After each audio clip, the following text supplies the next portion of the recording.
It's time for Security Now. Steve Gibson is here. Lots to talk about. Google's SensorVault, how the feds and law enforcement are using it to track us. Also, the final fate of Marcus Hutchins and an inexpensive little device that can kill any computer. It's all coming up next on Security Now. Netcasts you love. From people you trust. This is Twit. This is Security Now with Steve Gibson, episode 711, recorded Tuesday, April 23rd, 2019. DNSpionage. Security Now is brought to you by Atlassian. Atlassian software powers the full spectrum of collaboration between IT teams and the rest of your organization. Visit Atlassian.com/IT to see what IT can be by giving their products a try for free. And by Thinkst Canary. Detect attackers on your network with honeypots that can be deployed in minutes. For 10% off and a 60-day money-back guarantee, go to canary.tool/twit and enter the code TWIT in the How Did You Hear About Us box. And by Helm. Take back your email, file, photos, and your own data with Helm, a secure personal server that enables you to own your own identity online. Go to thehelm.com/security now to save $50 on the Helm personal server.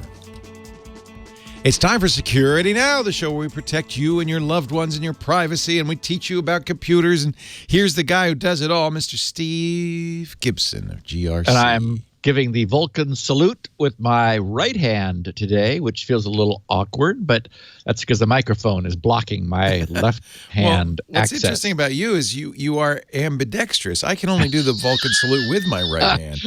And oddly, I'm a lefty, but I cannot get that finger to move over on my left. In other news, That's okay. Change the subject. Go ahead. I know you never really cared about my Vulcan salute. I know, Steve. For our listeners who don't know what we're talking about, there was a cherry picker operating outside of the window that provides the left illumination for me during the podcast all morning. And so I moved the microphone over onto the left side so it's pointing to the right, because this microphone is very directional, and in the past we've had things that, noises outside, and it does a good job. So anyway, that's the backstory there. I wish I could take credit, Leo, for the title of this podcast, DNSpionage. Oh, I like it. Because it's a beautiful name, but it's credited, or at least the first time I have seen it was in a Cisco Talos security research report, which is the topic of the podcast, for a number, I was going to say weeks, but maybe it's months now. I've been sort of following this news. It never quite seemed like it rose to the level of getting into a lot of detail. But Talos just published a detailed research blog posting on the nature of and details of the nation-state level DNS espionage or DNSpionage that they've been tracking all year. It's really interesting both from a fact that it's actually happening, that somebody is going to these extents. This is all a consequence of the fact that the web is largely moved to HTTPS. It used to be, when we didn't have security up all the time, you could just bounce somebody to do a man-in-the-middle attack and intercept communications, and that was all you needed. Now you have to have certificates, and we briefly touched on this a while ago, because I remember talking about how, and Cisco's Talos group mentions this, how the automated certificate services, Let's Encrypt has one. Apparently Komodo, of course, has one now. They're being abused because as soon as you're able to somehow poison DNS, you are then able to prove ownership of the domain that you don't really own, which is the only thing that the automated DNS server generators require, which unfortunately then allows a full TLS interception that raises no alerts on the user's browser. Anyway, we'll get to all that. Lots of other stuff to talk about for this episode 711 this week.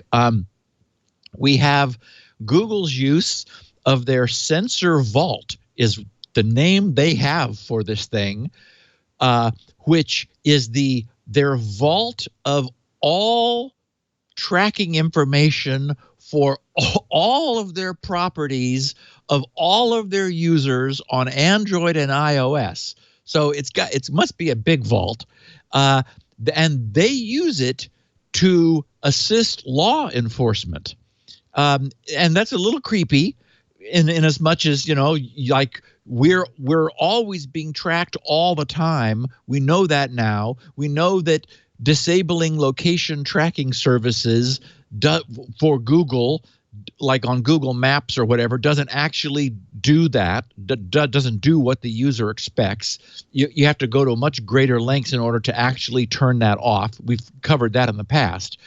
But anyway, so we'll talk about that. We've got an important update to Drupal again. And speaking of again, Facebook, unbelievable, Leo, what we learned about what they were actually doing with the fact that they were asking people for their email account logins. Yeah. I mean, that was bad enough. It turns out what they were doing with them is just unbelievable. And I say in the show notes, and I can't wait to say it, is, you know, Zuckerberg is saying they're going to rebrand Facebook as a privacy service. Well, okay, just scrap the whole thing. Yeah. I mean, it's like it's based on the opposite. Start over. Yes. And like set up another facility somewhere. Tell people, okay, people, forget everything you ever knew about Facebook. We're now privacy. Start coding. Because, I mean, well, anyway, they discovered logs like that said, oh, it looks like we act. It's just unbelievable. Anyway, we also take a look at Russia's newly approved legislation moving forward towards their internet off switch. I wanted to remind our listeners that USB killers are a real thing. You can buy them on eBay and even from Amazon. And a student of a college in New York recently pled guilty when the prosecution got a video of him using them. We'll talk about that. Also, we have Marcus Hutchins, who has pleaded guilty to 2 out of 10 counts. And we have his posting and a follow-up tweet that we want to touch on that briefly. An actively exploited Windows 0 day, a bunch of Microsoft Edge browser news, the appearance of the Windows 7 end-of-life notices, something from the I did say this was bound to happen department.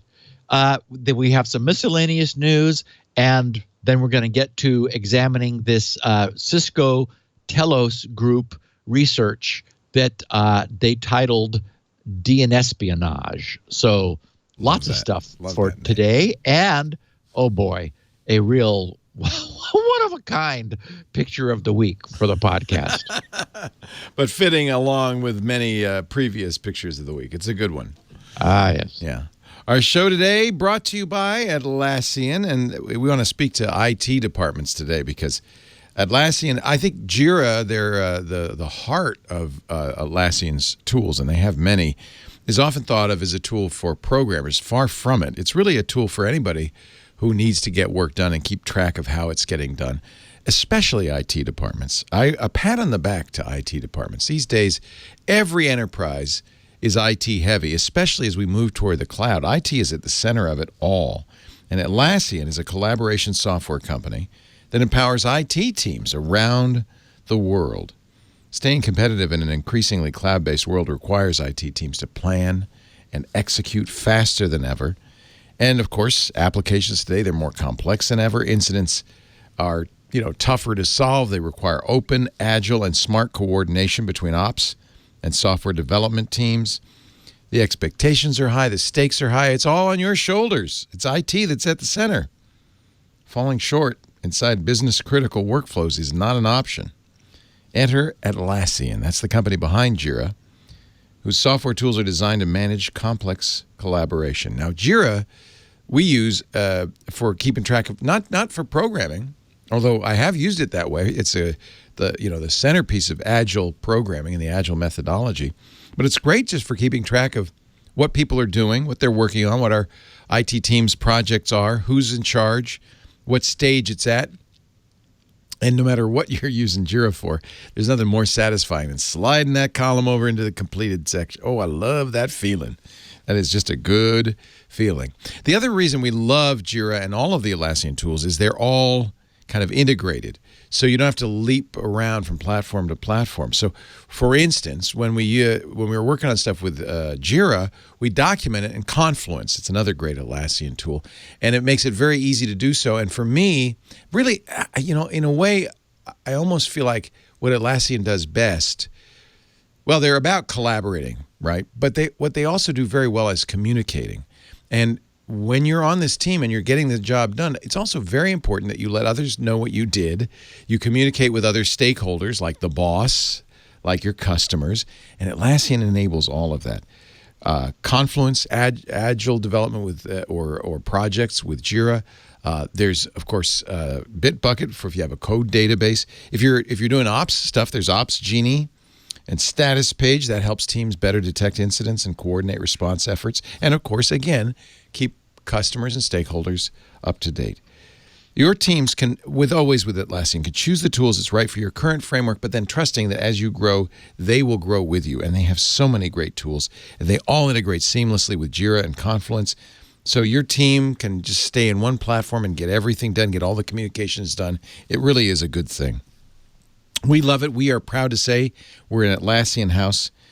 Maybe yours should be an Atlassian house too. Like all of Atlassian's products, the tools for your IT team are easy and free to try. Just go to Atlassian, ATLASSIAN.com/IT to find out which tools are right for your team. Try Atlassian today to see what IT can be. Atlassian.com/IT. Great stuff. Back to Steve. You want me to show the picture of the week now? Sure. All right. But everybody cover your eyes because we don't want you to see the new passwords. Yes, that secrets these people are revealed in here. Have chosen for themselves. Now, this actually ups the ante, I think, on the My Internet Passwords book, which you can purchase and leave laying around your desk. Well, at least that only you have access to, in theory. No, yeah, maybe. You're at home. So here posted on the wall, apparently, with the large headline, password change sign-up sheet. And it explains, if that wasn't clear, if you'd like to change your password, please fill out the form below, and we will change your password on the system you indicate. So we have the first column is full name, and Kyle Smith, Liz Jones, Jack H., Big Ed, and Sam Adams, I think it looks like, have so far requested that they have some of their passwords changed. And then the second column is which system, Yardi, whatever that is, email, etc. And we see email, phone, Facebook, and Pike Pass, whatever that is. And then the third column is their current password. The fourth column is their new password. So, for example, Kyle, who was the first to step up and get crazy with changing his password here for his email, he's explained that his current password is apparently Scooter49$, and his new password is Skeeter 4 twos, T-U-Z, and then he says in parentheses, but all uppercase, even though that's not how he filled out filled out the form. Liz would like her phone password changed from 89621 to 4281. And Jack is really he's Jack H. He's walking on the wild side. He's asked to have his email password changed from yes password to yes password 2. We can't really see what Big Ed is asking his Facebook password to be changed from. It's like Red Sleeper, I think, to MMMKAY or something. Anyway, these are not really clear. MK, right. It's and from, Sam Adams and so forth. Anyway, everybody gets the idea. So I don't know what company these people work for, but you should just run away very, very quickly as you can. Or, I mean, it's sort of, I mean, maybe this whole thing is a joke. There is a yellow Post-it note sort of stuck on the bottom saying, "Come see me, Sean." This to me is the funniest part of all. Yeah. So if you put your name on this list, maybe you ought to come see me. Yeah. Anyway, just another, security is hard, and we're working every day to make it easier for you. So if you'd like your password to be changed and you don't seem to be able to do it yourself, it's okay. We'll take care of that. Oh boy. Google is officially using this tracking technology to help catch bad guys. We know that Google tracks us everywhere, even when we have Google location history, that's the actual name, turned off. Last August on this podcast, we talked about the fact that many of Google's apps, when running on either Android or iOS, continually monitor their users' location. Apps such as Maps or the weather update service on Android continuously monitor the precise latitude and longitude of the device they're installed on. But back then we talked about how the movements of a professor, a Princeton professor, were continuously tracked even while location history was disabled. And our listeners may remember that in the research that was shown to demonstrate this, they deliberately removed from that where a lot of the points were, because it was this professor's home, and for the sake of his own privacy, it was removed. But before that was done, it was there. In response to the Associated Press investigation of this back then, Google responded, "There are a number of different ways that Google may use location to improve people's experience, including location history, web and app activity, and through device-level location services."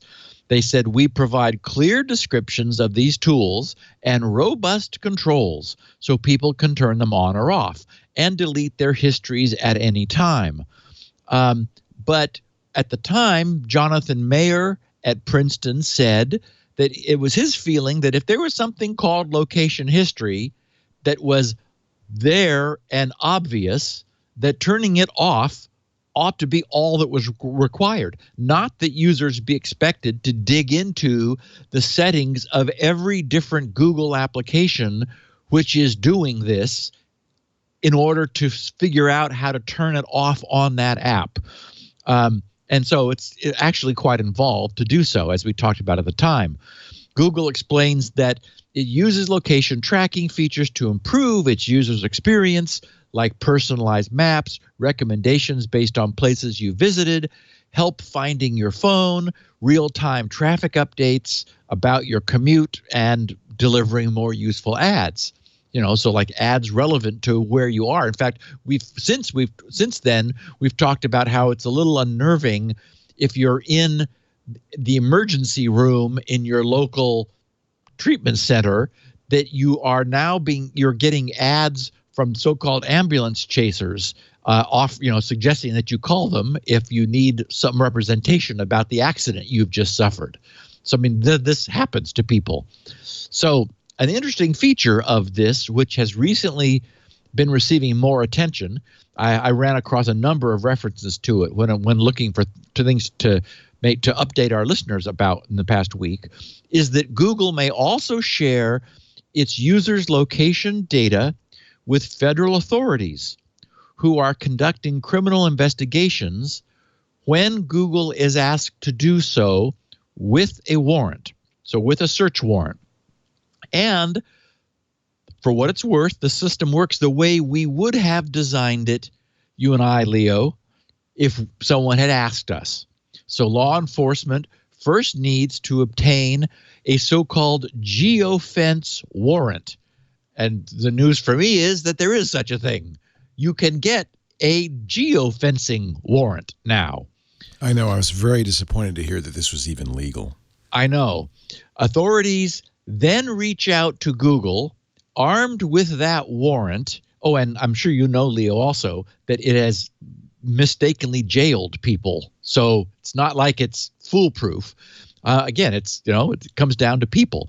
Authorities reach out to Google with this geofencing warrant for the purpose of learning about every smartphone that was in this geofenced radius of a crime around or proximate to the crime. After receiving the warrant, Google queries this massive SensorVault database to gather its first pass data, which is all possible phones located within that region in some time window, and forwards that to investigators. So they, basically the wide net. And for this first pass, each device is anonymously identified with an ID, nothing about the device itself. Investigators review the data, look for patterns of the devices near the crime scene, and then make a second request for additional data about specific devices by their anonymous ID that appear to be relevant, whatever that means. And, again, this is all kind of gray area and soft. So what Google then replies to this more limited set of specific devices with device movement out of the geofence that is, like within the region broadly, which presumably then allows investigators to further determine and narrow their search down to a few devices, which they then claim to have strong reason to believe may be useful for providing information crucial to the case as either suspects or witnesses to what went down, at which point Google then reveals the owner's name, email address, and other data associated with the devices. And as I mentioned, the system is not perfect. It has resulted in false arrests. But anyway, I wanted to bring this to our users' attention. And Leo, what thoughts do you have? You apparently are chagrined, as I am, about it. I don't really blame Google. I mean, if they're getting lawful warrants, they have to provide that information. I wish they wouldn't make it too easy. But I don't feel like it's constitutional. I worry that it's not constitutional, that it's what we used to call a fishing expedition. If you say, well, we don't know who committed the crime, what we'd like to do is just know everybody who was in the area at that time. Yeah, good point.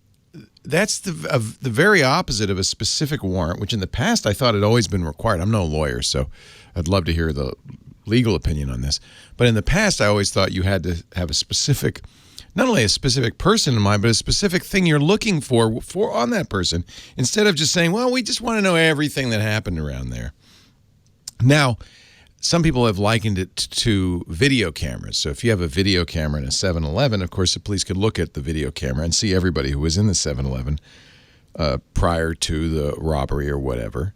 So some say it's kind of like that, but I think it's more, I honestly feel like your location should be more private than that. Yeah, and I think maybe the line it crosses, and the video camera is a perfect example, is the concept of an expectation of privacy.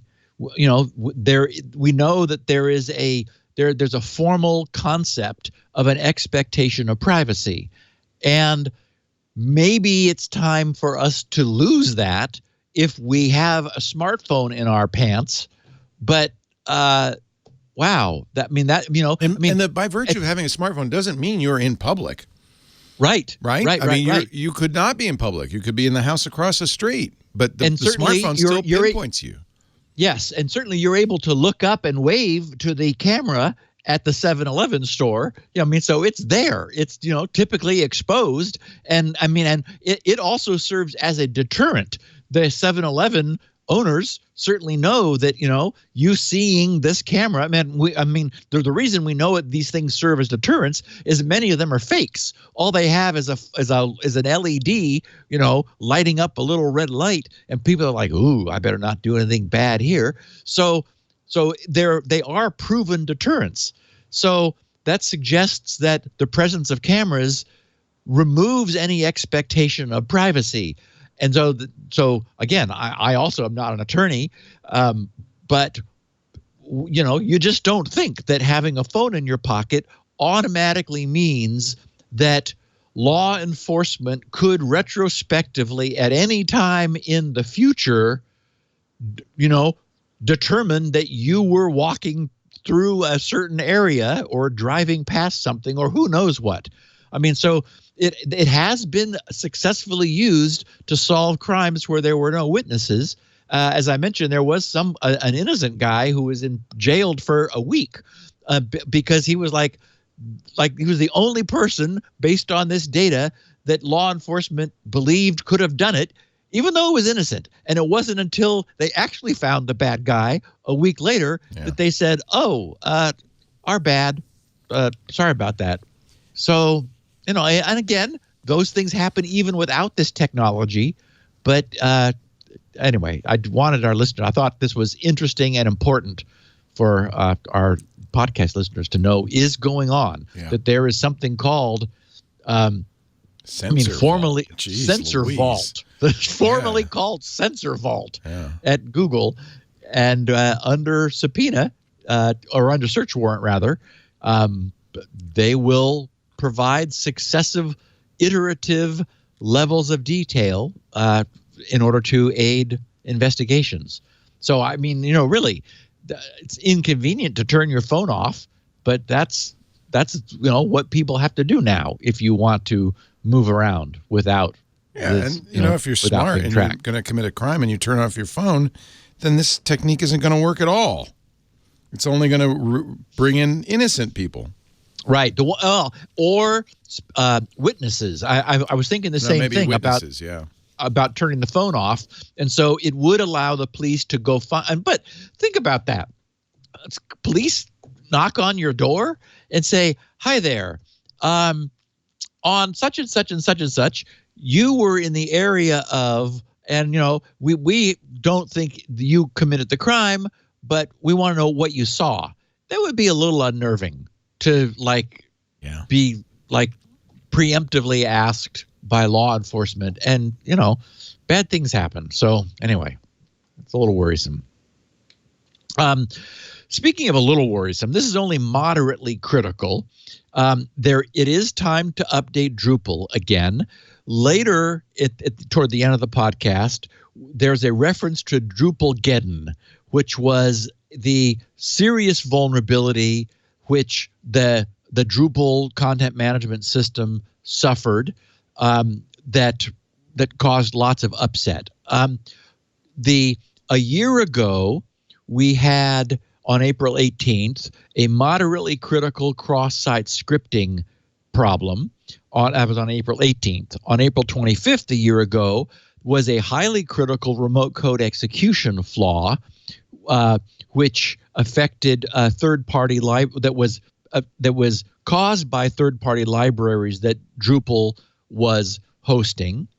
A year ago on August 1st, another problem with third-party libraries. On October 17th, multiple vulnerabilities. This year, on January 16th, a critical problem that affected Drupal due to third-party libraries. Also on the 16th, arbitrary PHP code execution due to a problem with PHP in this case, which Drupal was using. That was a critical vulnerability. A month later, on February 20th, a highly critical, that's their term, remote code execution that led to arbitrary PHP code execution. A month later, on March 20th, a moderately critical cross-site scripting vulnerability. A little bit less than a month later, April of this month, a moderately critical cross-site scripting problem that was in jQuery version 3.4.0. There was also multiple vulnerabilities from a PHP templating engine on the 17th of this month. And so that's 10 significant vulnerabilities in 12 months. We can no longer really count this as extreme by today's measures. After all, Microsoft patched, 74 vulnerabilities in 1 month. 2 of them were 0 days, and in each of the past 3 months, they patched 2 0 days. But on the other hand, those vulnerabilities do cover quite a lot of code real estate for Microsoft. And in Drupal's defense, a lot of this is coming from third-party libraries that they're importing and using in their system. But it does make it very clear that today, creating secure systems, offering secure systems, means there really needs to be a way for keeping code up to date. And it's becoming crucial for widely deployed software. You know, we've been talking about WinRAR every podcast for the last month, and the reason it's become such a huge target is that there is no mechanism for notifying the 500 million people who have downloaded it. Or was it 500,000? 500,000, sorry, 500,000. Oh, it was 500 million.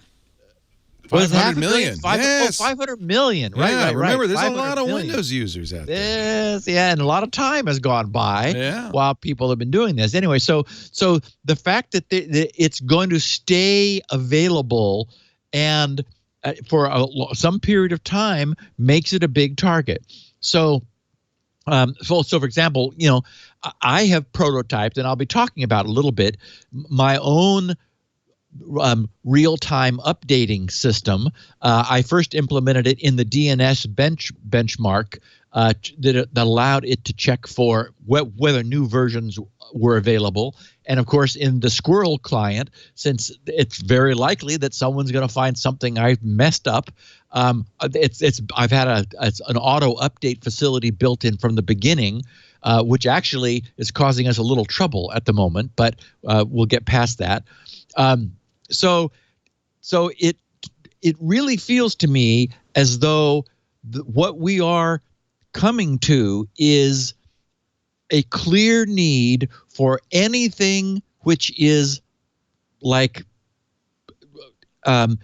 certainly is an attack surface to have some means of notifying users, at least notifying its users if there's something they need to do. Unfortunately, over a long span of time, email is probably inadequate. There are certainly people who downloaded WinRAR 10 years ago. You can use it for free. Licensing it is optional. So, you know, I was glad to get email. I did license it from them and own it because that's a tool that I enjoy using. But not everybody does that. I mean, the reason there's 500 million of them is that it's free. You know, people sometimes say, how many copies have the DNS benchmark have been downloaded? And I said, I don't know, like never 10, 4 million or something. The point is that these things are downloaded at that volume because they're freeware. You know, they're not nagware, they're not shareware, they're just free. It's here you go.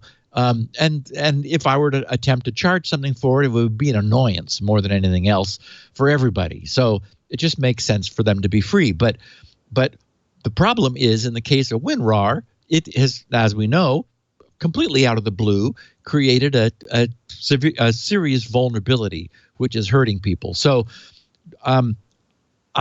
it just has to be, as you know, moving forward. And we've talked about this even in IoT devices, which have to provide some means somehow of like keeping themselves up to date. And certainly routers, where we've also been talking about that. Routers have to have a means now for fixing themselves.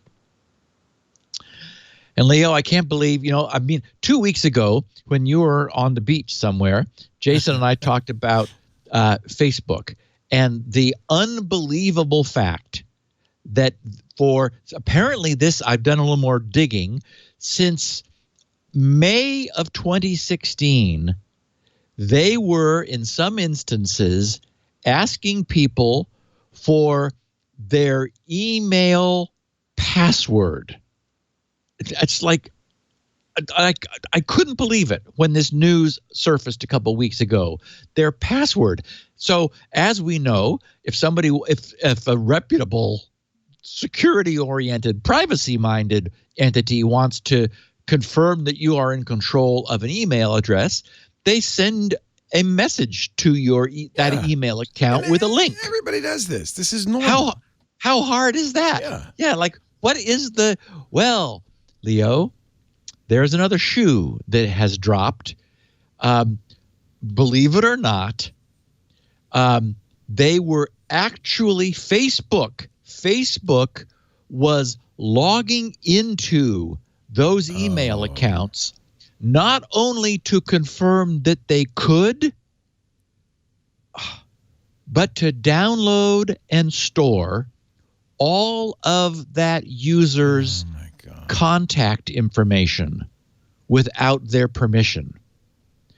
Business Insider last Thursday, under the headline, Facebook says it, quote, unintentionally uploaded, unquote, 1.5 million people's email contacts without their consent. In exclusive reporting, Bob Price wrote, since May 2016, the social networking company has collected the contact lists of 1.5 million of its users new to the social network. The Silicon Valley company said the contact data was, quote, unintentionally uploaded. Yeah. It was a slip of the finger. Yeah, how do you unintentionally collect somebody's contact list? Exactly. That's code. You have to have code. Completely, yes. Unintentionally uploaded to Facebook, and get this, and is now deleting them. Oh yeah, I bet. Well, and of course that doesn't matter, Leo, because after you've ingested it, right? It's in the social graph. They got your graph. Exactly. Yeah. So of course this revelation comes after the pseudonymous security researcher E. Sushi, that was his name, noticed that Facebook was asking some users to enter their email passwords. This is what we talked about 2 weeks ago when they signed up for new accounts to verify their identities. And of course, anyway, Business Insider then discovered that if you entered your email password, a message briefly popped up saying it was importing your contacts without asking for permission. And I actually have a screenshot from the Business Insider coverage of this in the show notes. At the time, it wasn't clear, wrote Business Insider, but last Wednesday, Facebook disclosed to Business Insider that 1.5 million people's contacts were collected this way and fed into Facebook's systems, where they were used to, quote, improve Facebook's ad targeting. Of course it was. Build Facebook's web of social connections and recommend friends to be added. A Facebook spokesperson said before May 2016, it offered now get this, Leo. A Facebook spokesperson said before May 2016, it offered an option to verify a user's account using their email password and then voluntarily upload their contacts at the same time. However, they said, the company changed the feature and the text informing users that their contacts would be uploaded was deleted. But the underlying functionality was not, which is fake Facebook speak for, some users were saying no. So we decided, we just did it without asking. They meant to say yes because they were confused about how beneficial this would be. Did you have to give them your email password? Could you have said no? Yes, you could. But a lot of people just say, oh, yeah, fine, okay. Yeah, it wasn't at all clear that this was a voluntary thing. So there were other means you could use. But, of course, Facebook wanted their email password, and they wanted to flesh out their social graph. So they didn't. It's like Microsoft. Would you like to upgrade to Windows 10 now or tonight? It's like, I don't want Windows 10, but we famously remember the choice that was finally given, now or later. It's like, no, neither. Anyway, wow. So 1.5 million people's contact books were directly harvested by Facebook. And of course, now it's been ingested. So it doesn't matter if they're deleting it. A Facebook spokesperson said in a statement to Business Insider, last month, we stopped offering email after they were caught, stopped offering email password verification as an option for people verifying their account when signing up for Facebook for the first time. Okay, last month, right? Since May of 2016, when we looked into the steps people were going through to verify their accounts, we found that in some cases, people's email contacts were also unintentionally uploaded to Facebook when they created their account. That's what Facebook is saying now. Unintentionally. Facebook is saying that we weren't aware this was happening, so we stopped offering that, and it's still happening. What do you know? Oh my goodness! Oh. The message went away, but the conduct didn't. It's so blatant. It's so awful. It's so terrible. I recently created a new private account on Instagram, and they just beat the drum. Give us your contacts. Give us your contacts. And it's just very clear how valuable that information is. And don't forget, when you give somebody your contacts, you're giving your friend's personal contact information to a third party. Not just yours, but your friends. And mom, bless her soul, when she was alive, used to, for like my birthday or Christmas, whatever, or Valentine's Day, would send me those greeting cards. Yeah. And I kept telling her, Mom, you're putting my email address, which I consider private information, into a website that sends a free greeting card. Mom, I love you, but I don't want, because now I said, now that is valuable information to that website. I'm getting spam from that website, saying, oh, don't you want to send a greeting card to someone? No. I don't. Well, and of course, it's gotten far worse because it isn't just, we could sell a mailing list now and spam, because actually Facebook doesn't want to do that. They want to own your addresses and all your friends' addresses. They don't want to give it to a third party, but they use it in ways far, far worse. They know everything. It's terrible. And there's another piece of this also. Facebook has said it didn't store the passwords. Yeah, right. Okay, not that it needed to. No. It used them, sucked everything dry, Yeah. and then said, "Okay, we got all we need."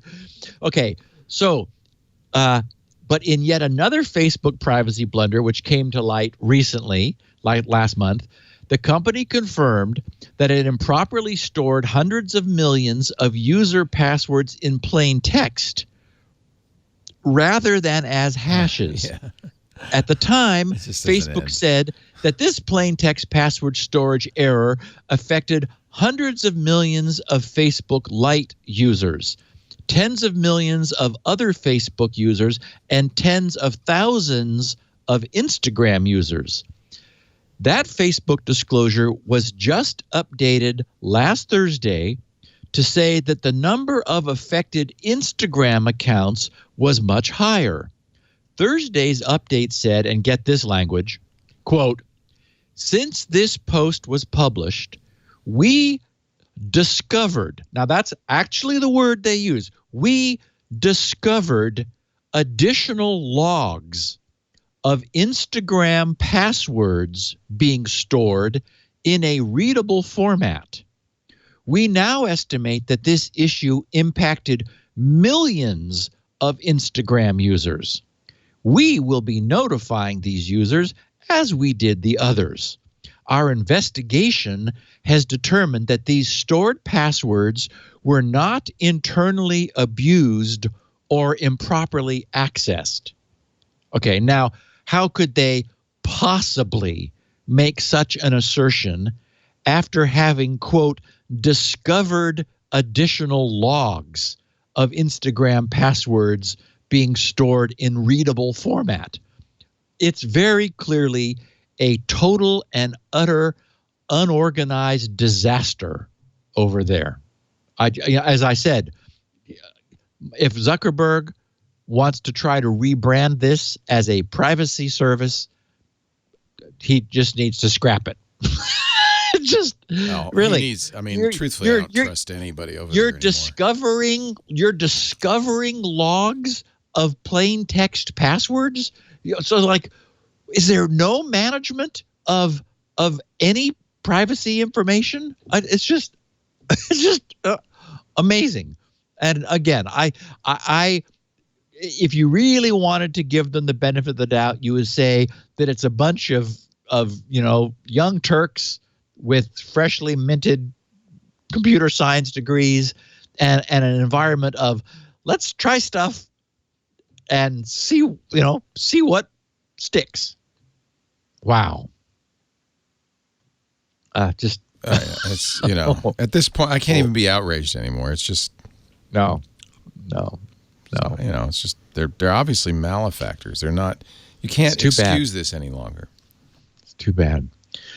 So Russia has moved closer to adopting, and I can't wait to watch this happen, the Internet Master Cutoff Switch. And of course, Leo, my favorite organization over there in Russia, is behind it. Oh, of course they are. Rosso Novo Gravo. Rosman Kansdor. Whatever the hell it is. Russia's lower chamber of parliament has backed a bill which privacy advocates fear could lead to the creation of a censorship system similar to, you think, China's Great Firewall. The Associated Press reported Thursday that the State Duma, which is the lower house of the Federal Assembly of Russia, has advocated for the bill overwhelmingly. The new regulations, if also accepted by the upper chamber, which belongs to the Federal Assembly, and then signed into law by President Vladimir Putin, and who imagines he won't he's just like waiting, would require internet service providers to route Russian internet traffic locally through the country. In other words, to have the capability of doing that. This would give Russian authorities the opportunity to use equipment and software to establish man-in-the-middle communication eavesdropping, as well as to block and censor global content that Russia does not want its citizens to have access to. Although the Russian government has said that it will bear the cost and will reimburse ISPs, the country's ISPs would be required to provide equipment to exchange points approved by Russia's telecoms watchdog. Here it comes, Roskomnadzor, and a localized domain name system, like their own DNS, would be prepared to support the localization of content. So I guess what that creates RuskyNet or something. But the point is, they want the ability to raise the shields around Russia and like still have a working countrywide network. At the moment, for example, if DNS queries are going outside and you raise the shields, well, everything breaks. So they're basically going to need to create explicitly create a different kind of subnet which can function if it excuse me. If it needs to take itself off of the internet. Advocates of the bill claim that this whole concept would be a protective measure only meant to protect the internet within the country should a hostile entity cut off access. Okay, as well as a means to insulate Russian traffic from potential cyber attacks by foreign entities by removing traffic rerouting outside of the non-Russian systems. However, of course, many others believe that this creates top-level control, which would give Russian lawmakers an overarching authority to control the web within the country, as well as to monitor its citizens' online habits. I mean, you can imagine that part of this would be everybody using a system would have a root cert in their root store for a central Russian authority, which would then explicitly allow all man-in-the-middle filtering to be conducted. So, of course, I mean, that's what's going to happen. So anyway, I did want to mention that last time we talked about this, our listeners reminded us that the full unfiltered internet is also in orbit above us.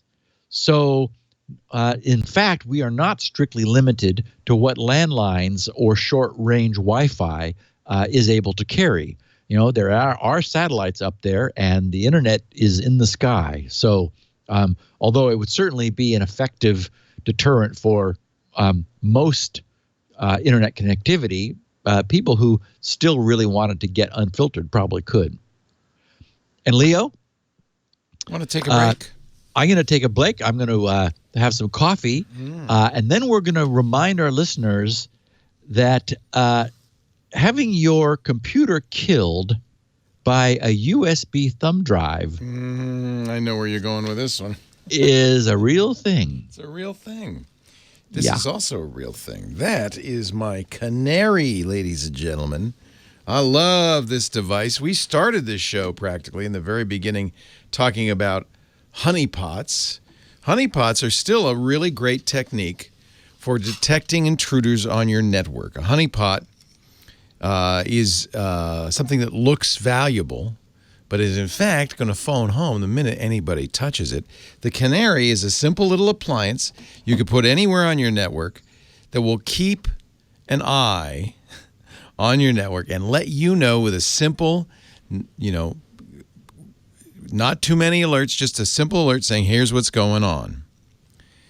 It takes, on average, this is a shocking statistic, but not, I guess, surprising, 191 days for a company to realize there's been a data breach.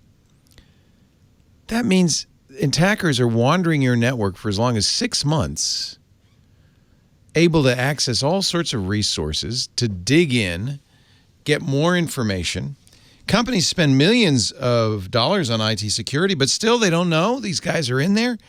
Marriott Hotels, 500 million guests. The bad guys were in the Marriott SPG system for 4 years. They should have had a Canary. the Thinkst Canary. Thinkst is a great company.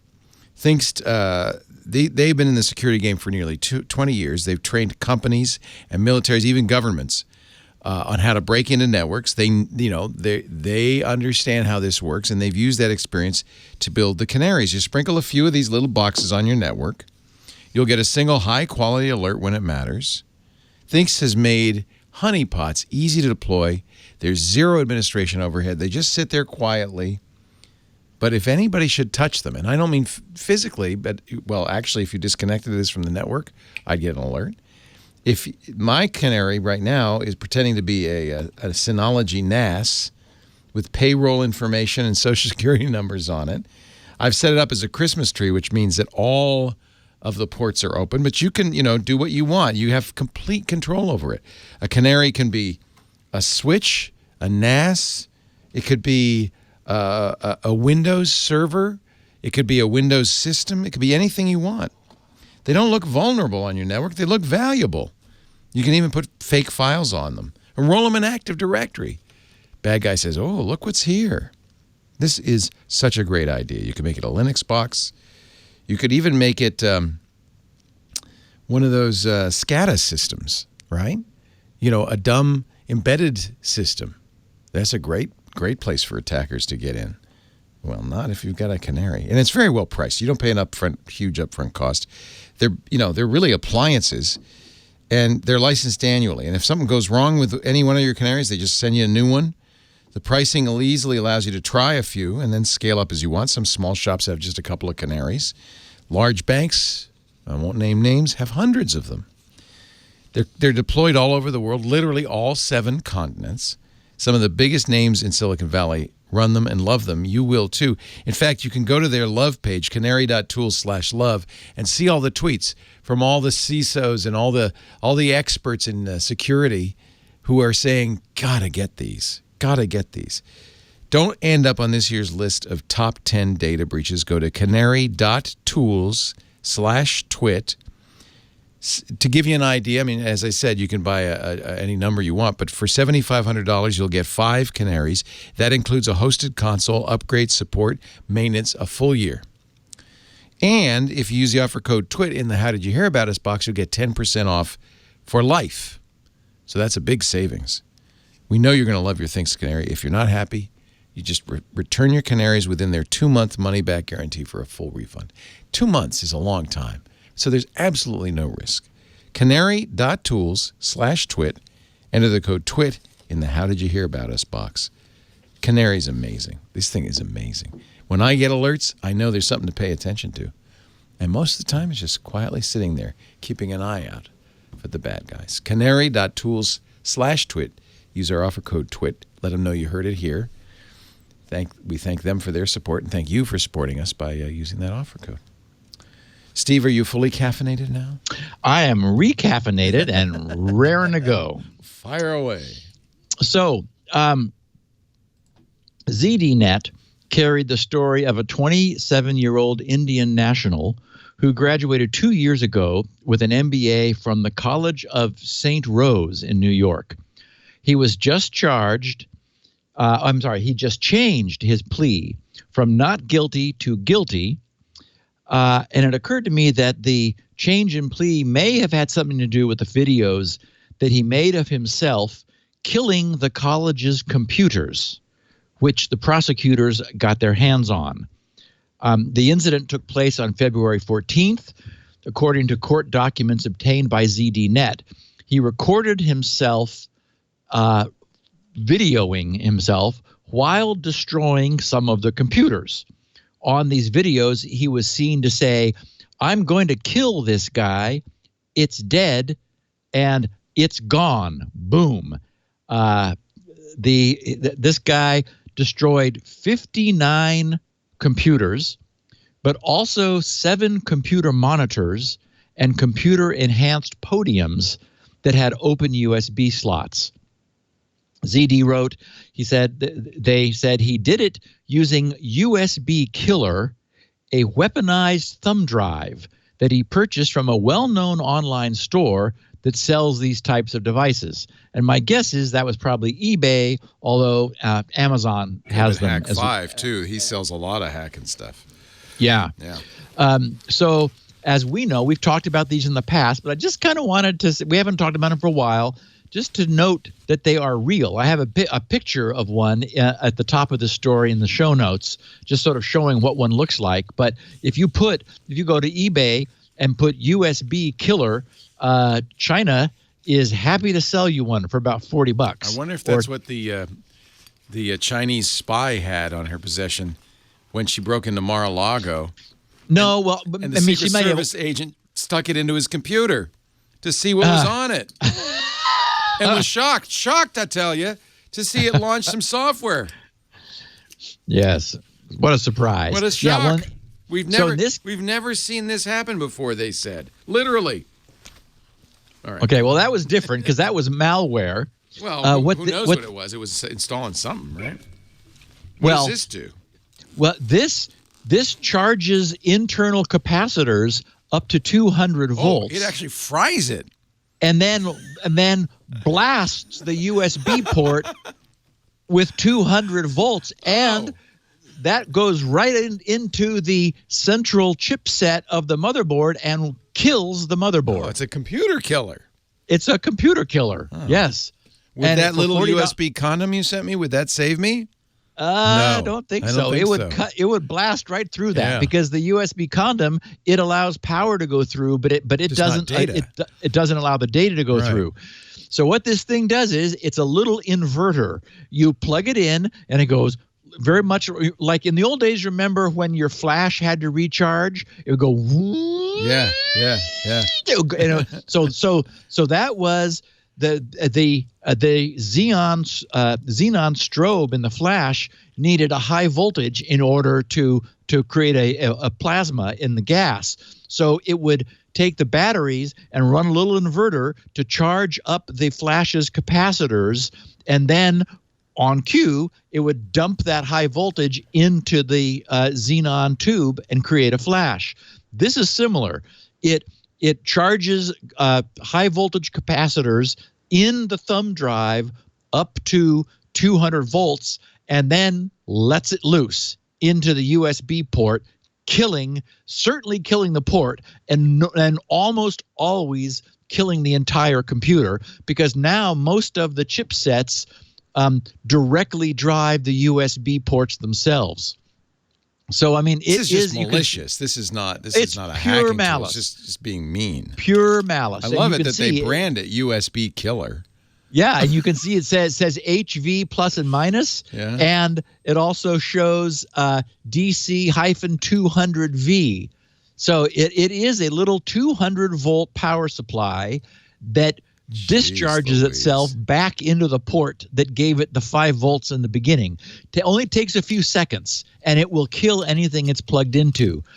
This is, by the way, version 2.0, except no substitutes. Well, actually, Hong Kong now has version 3.0. So, to be fair, you could just bring a hammer. Right? Yeah. I mean, if you want to destroy a computer, I guess the benefit of this is it's somewhat more surreptitious. You could just say, well, I don't know. This computer doesn't seem to be working anymore. Well, and that's the problem. And that's why I wanted just to put it back on our listeners' radar again, is that anybody can buy this. All it takes is somebody slipping one of these things into a USB port, which is available, and not even counting to 10. And that machine is dead. Wow. I mean, dead. Time to glue up your ports. Yeah, so he destroyed 59 computers. What? 7 computer monitors, because, of course, computer monitors also have USB hubs in them now. And computer-enhanced podiums that had open USB slots. So, the guy's a creep. He's facing, let's see, in total the equipment damages were $51,109, along with $7,362 in employee time for investigating and replacing the destroyed hardware. He's facing 10 years, up to 10 years in prison. Good. And a fine of up to $250,000, followed by a term of post-imprisonment supervised release of up to 3 years. So There are some USB plugs, but none of them seem to actually lock in place. There isn't a universal thing that a USB plug could really like lock into. You'd think there is a tongue sticking out, so you'd think someone could come up with something that would go in but would refuse to come out. But I looked around and didn't see anything that was readily available, because really, not that lots of us are worried about that, but boy, it's sort of a jerky thing to do. It really is jerky. He even made YouTube videos of it. That's how he got caught. Oh boy, no kidding. Yeah. That would do it. Idiot. It's just, I think he wanted to get caught. He was a jerk. He got his MBA from the school that he then zapped. Jeez. Yeah. So now going from bad guys to good guys, Marcus Hutchins, Leo. I still feel kind of bad for him. I do. Yeah. I do. I mean, yes, when he was a kid, when he was a kiddie, he got his a teenager. He got his start, hacking and doing some things that were arguably malicious. But he matured, and for a long time, he was doing good. I mean, we knew of him because in May of 2017, he was the guy. So what? Just 2 years ago next month, he was the guy who stopped the WannaCry ransomware outbreak in its track. He reverse engineered WannaCry because he was now a security researcher wearing a bleached white hat. So no doubt about the fact that he had like seen the error of his ways and was doing good. Our listeners will remember, because we talked about it at the time, he noted that WannaCry, which was a worm that was devastating the internet, 200,000 systems in 150 countries were affected by this, and it had caused billions of dollars worth of damages. It was just starting, because it was a worm, its growth was just starting to go exponential when he stopped it. And he did so by registering a domain name that he saw being referenced by the worm. And when he looked up the domain, it was unregistered. So we thought, that's interesting. He registered it. And, he gave it a home, and the worm stopped. It turns out, as far as we know, we never knew who created WannaCry, but it looked like somebody built in a cutoff switch for it in the form of this domain name. Marcus, registering the domain name, stopped WannaCry. Unfortunately, he was nabbed by Las Vegas PD at McCarran Airport as he was after the Black Hat and DevCon conferences a couple summers ago, and detained on trying to go back to his home in the UK, and he's in the news now because he just posted to his blog, malwaretech.com, the public statement. He said, "Legal case update. As you may be aware, I've pleaded guilty to 2 charges relating to writing malware in the years prior to my career in security. I regret these actions and accept full responsibility for my mistakes. Having grown up, I've since been using the same skills that I misused several years ago for constructive purposes. I will continue to devote my time to keeping people safe from malware attacks." And then on Sunday, on his Twitter page, he tweeted, "To be clear, this statement wasn't required by the plea deal. It was my decision to post it." Good for him. Yeah. Did they say what his sentence will be? Let's see. Maybe they haven't sentenced yet. Maybe he's just 2 counts, 2 of 10 counts in the Eastern District of Wisconsin on Friday. 1 charge for distributing Kronos, which is the banking malware, and the other charge for conspiracy. And, my feeling is it appears the U.S. has decided to make an example out of Marcus. According to court documents, he now faces up to 10 years in prison and $500,000 in fines. The good news is he also has some good legal representation who does think that he is being mistreated because of who he has been ever since. And really, it does really seem overboard. There are really, really bad people really, really doing bad things. And it'd be nice if they got a lot more attention than Marcus, who made some mistakes when he was younger. One of the Windows 0 days, which was patched 2 weeks ago, has now since then come under heavy use in the wild, which is being used to facilitate full system takeover. And what's interesting to me is the change in usage of this.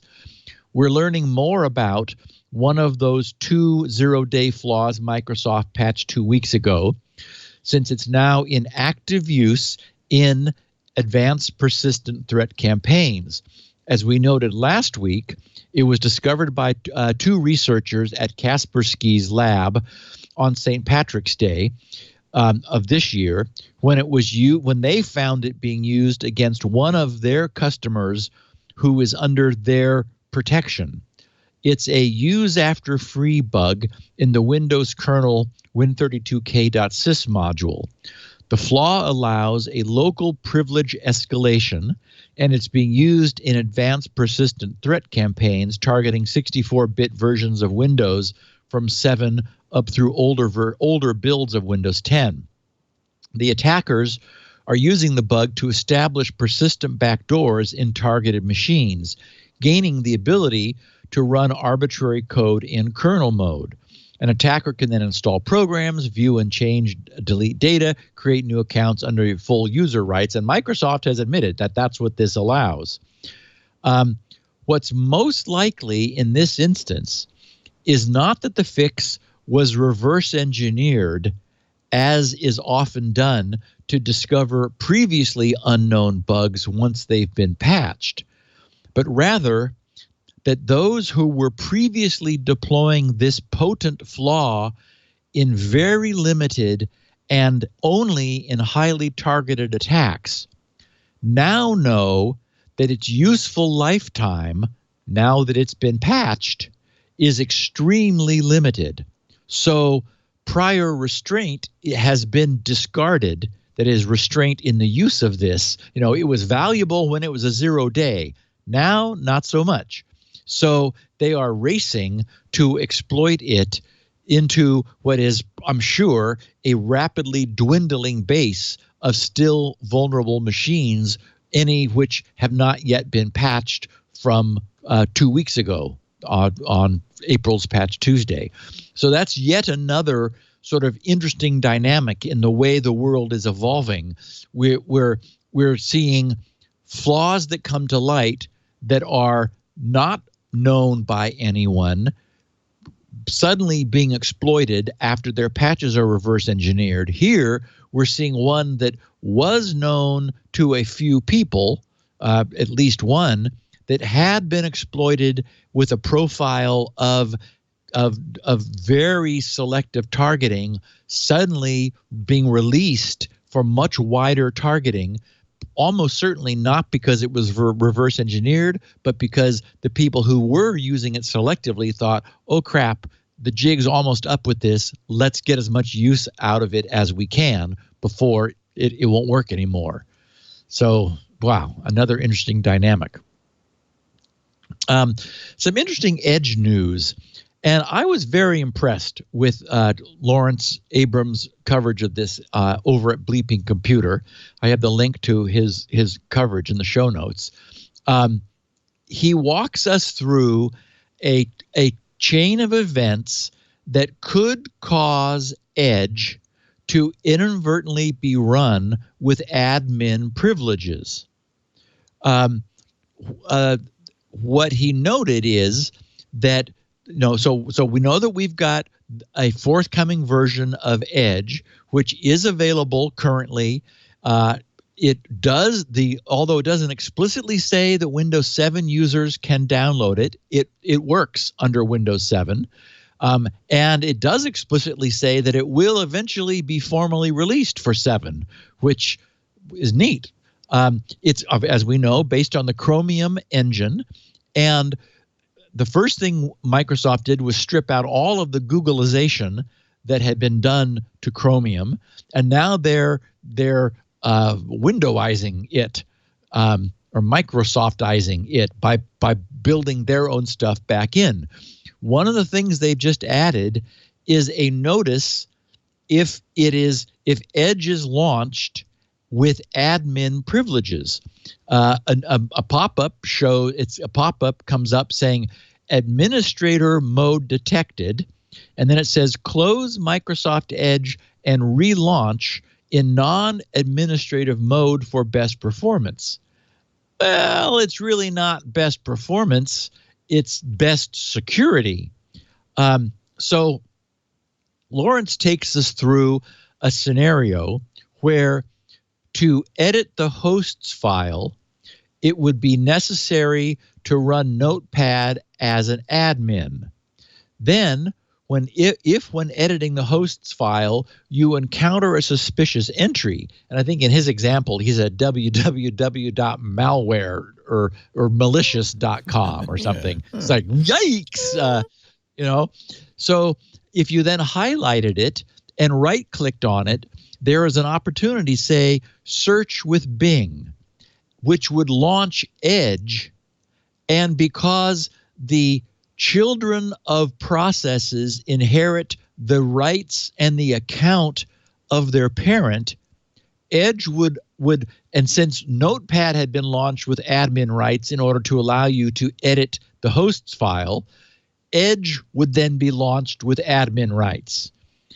And if you didn't have this notice warning you, you might, do some searching with Bing, and then decide, okay, fine, well, whatever.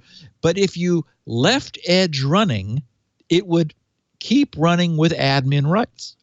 And if you were then to download something or to go somewhere malicious, you're now browsing with your system's largest attack surface exposed to the internet.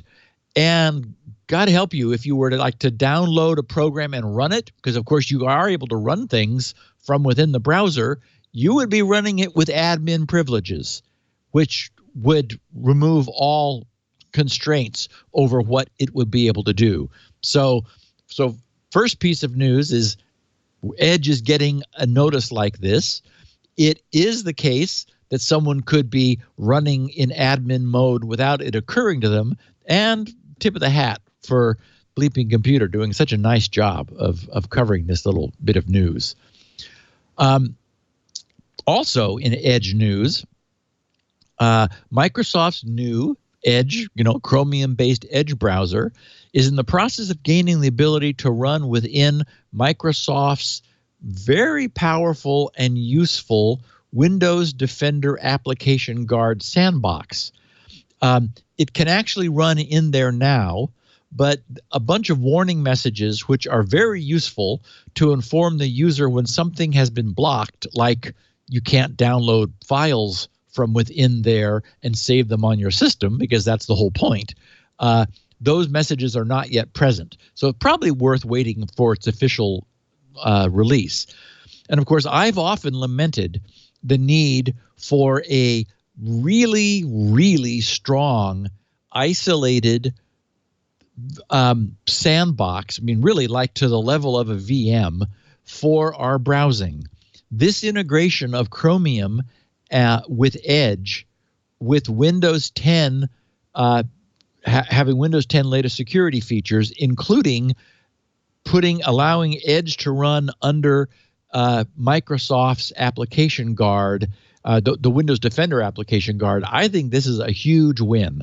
Apparently it takes a while to get it up and launched, but I would argue if at any point you're doing something that you think might be a little sketchy or going somewhere sketchy, having this there is going to be very useful. So, tip of the hat to Microsoft. I mean, our browser is our system's attack surface these days. That and email, and protecting it is a great thing.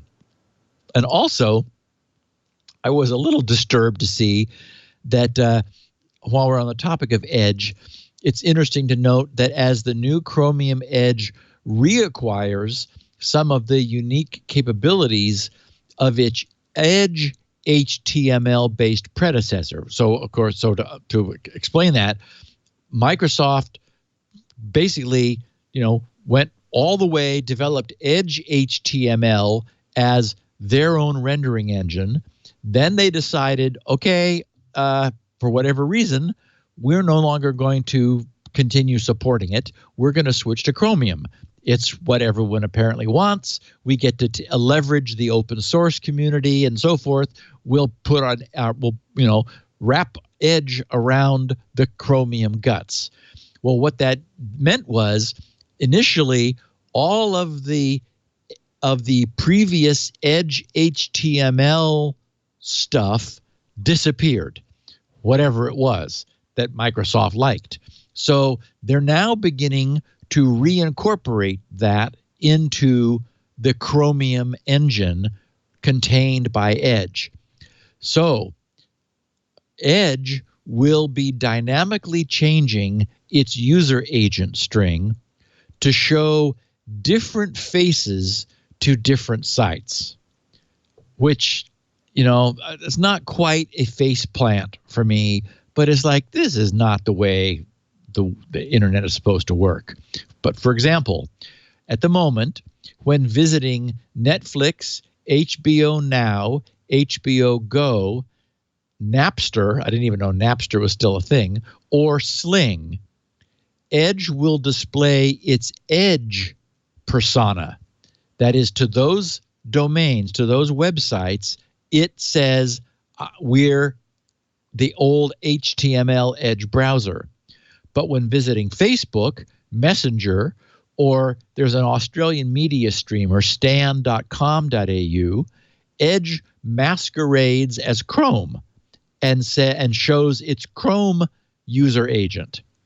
So this is a horrific kludge. On the other hand, the user agent field has a long, horrifying history of not really being what it pretends to be. I remember we've talked about this years ago on the podcast, how annoying it was that looking at the IE user agent field years ago, and in fact, any browser's user agent field, they all had Mozilla in them for some reason. I was like, what is Mozilla doing in there? It's got nothing to do with Mozilla. It's like, yes, but some sites want to have Mozilla in the user agent field, so we're giving it to them. It's like, what?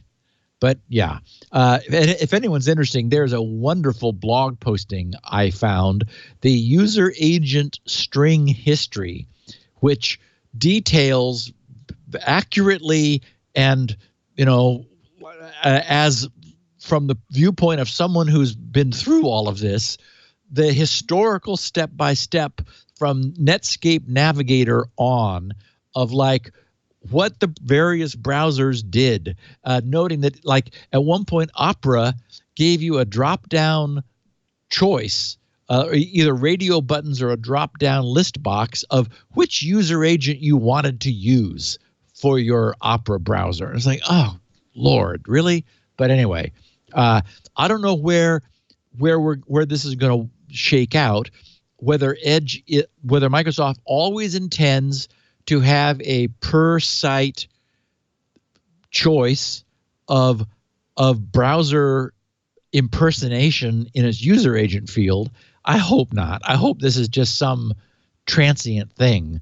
But apparently there are things that Edge HTML offers that Netflix, HBO Now, HBO Go, Napster, or Sling take advantage of if it's present, and Microsoft has made it present, and so Microsoft wants it used. I don't know. Anyway, just an observation. And it is nice, though, that we're getting Edge moving along.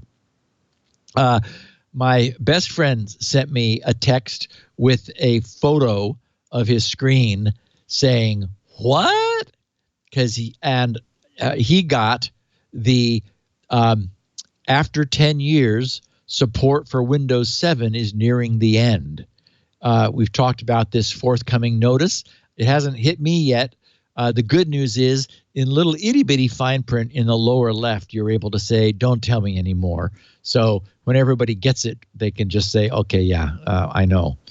And it is a little annoying that Microsoft is using this to like sell PCs. They're literally in the link you click for "Tell Me More," they are saying you need a brand new computer in order to efficiently run Windows 10. So click here to shop for a new Windows 10 machine.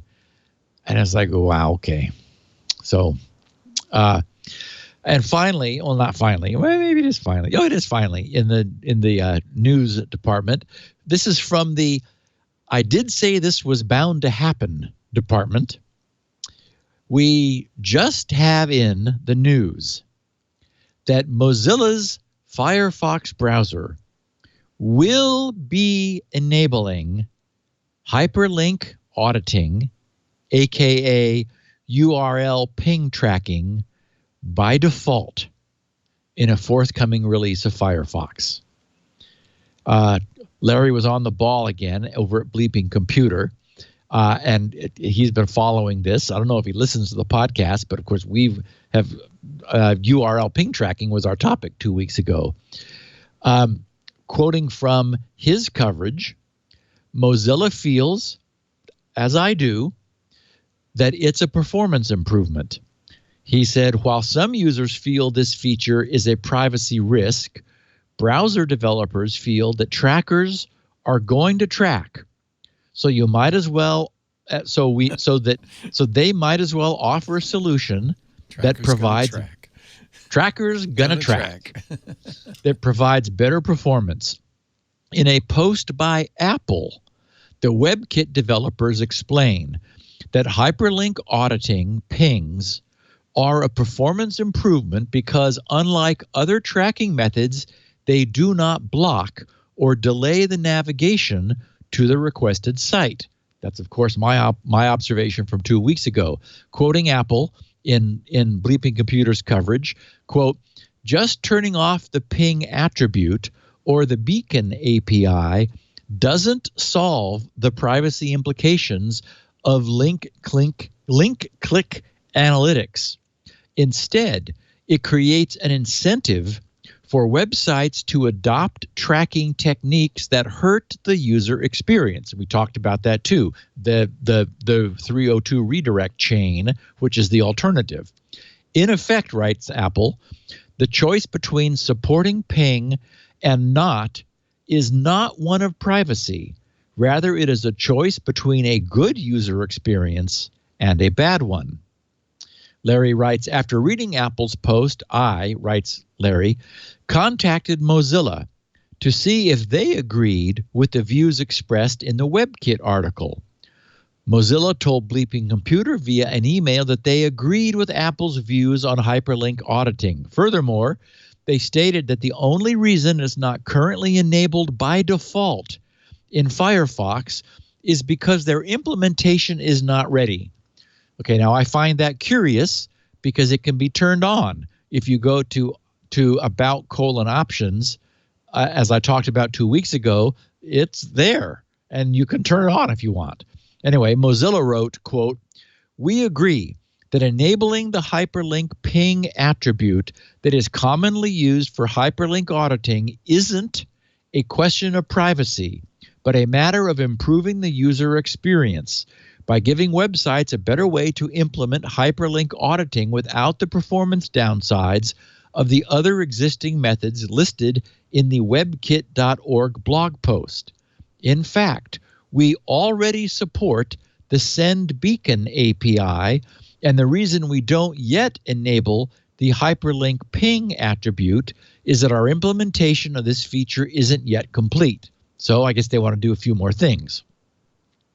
And finally, writes Larry, when we asked if they felt that users should at least be given the ability to disable the feature if they wish, Mozilla stated that they did not believe it would have any meaningful improvement to a user's privacy. Woohoo! So they're not even going to let it. They're going to turn it on by default, and they're going to take away the option to turn it off. Mozilla says, quote, "We don't believe that offering an option to disable this feature alone will have any meaningful improvement in the user's privacy, since websites can and already do detect the various supported mechanisms for hyperlink auditing in each browser, and disabling the more user-friendly mechanisms will cause them to fall back to the less user-friendly ones without disabling hyperlink without actually disabling the hyperlink auditing functionality itself, meaning users are better off if it's on and stuck on. Brave states it will continue to block this feature." Larry wrote, "After Mozilla's response, we also contacted Brave Software to ask if they had any plans to enable hyperlink auditing in their browser."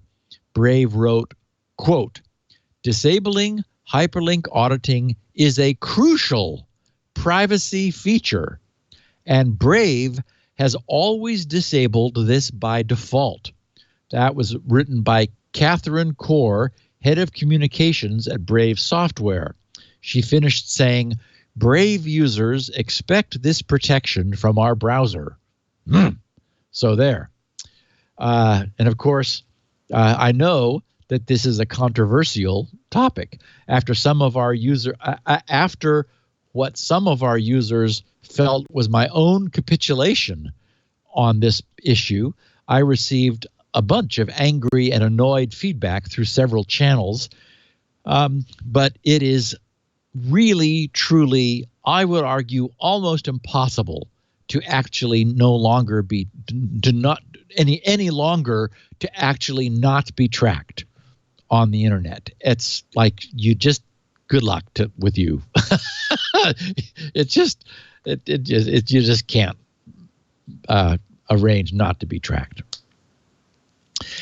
And Leo, I think time for our last break, and then I'm going to share some interesting miscellany about my newly relaunched and relocated blog, my experience with a newly minted Authenticode certificate, and what Cisco's Talos group have found. Can I'm just curious about this URL hyperlink auditing. Yeah. We don't allow tracking cookies of any kind. Our advertisers are always saying, "Can you please put one on?" But we don't do it. We have some banner ads on our website. But we do allow UTM trackers, which basically is a referrer. So if you go to a sponsor page or a banner and you click the link and you go to the website, they're informed where you came from. You came from Twit. And the value to that for us is that they can track whether they're getting results from banners on our website. Yes. Is that what you're talking about? No. Okay. So you know how a standard A tag has a URL equals and the link, and so when you click on it, it takes your browser there. Right. If there's another verb that can go in an A tag. Right. Ping equals. Right. And that can have a list of URLs where, and so the reason the browser. Yeah.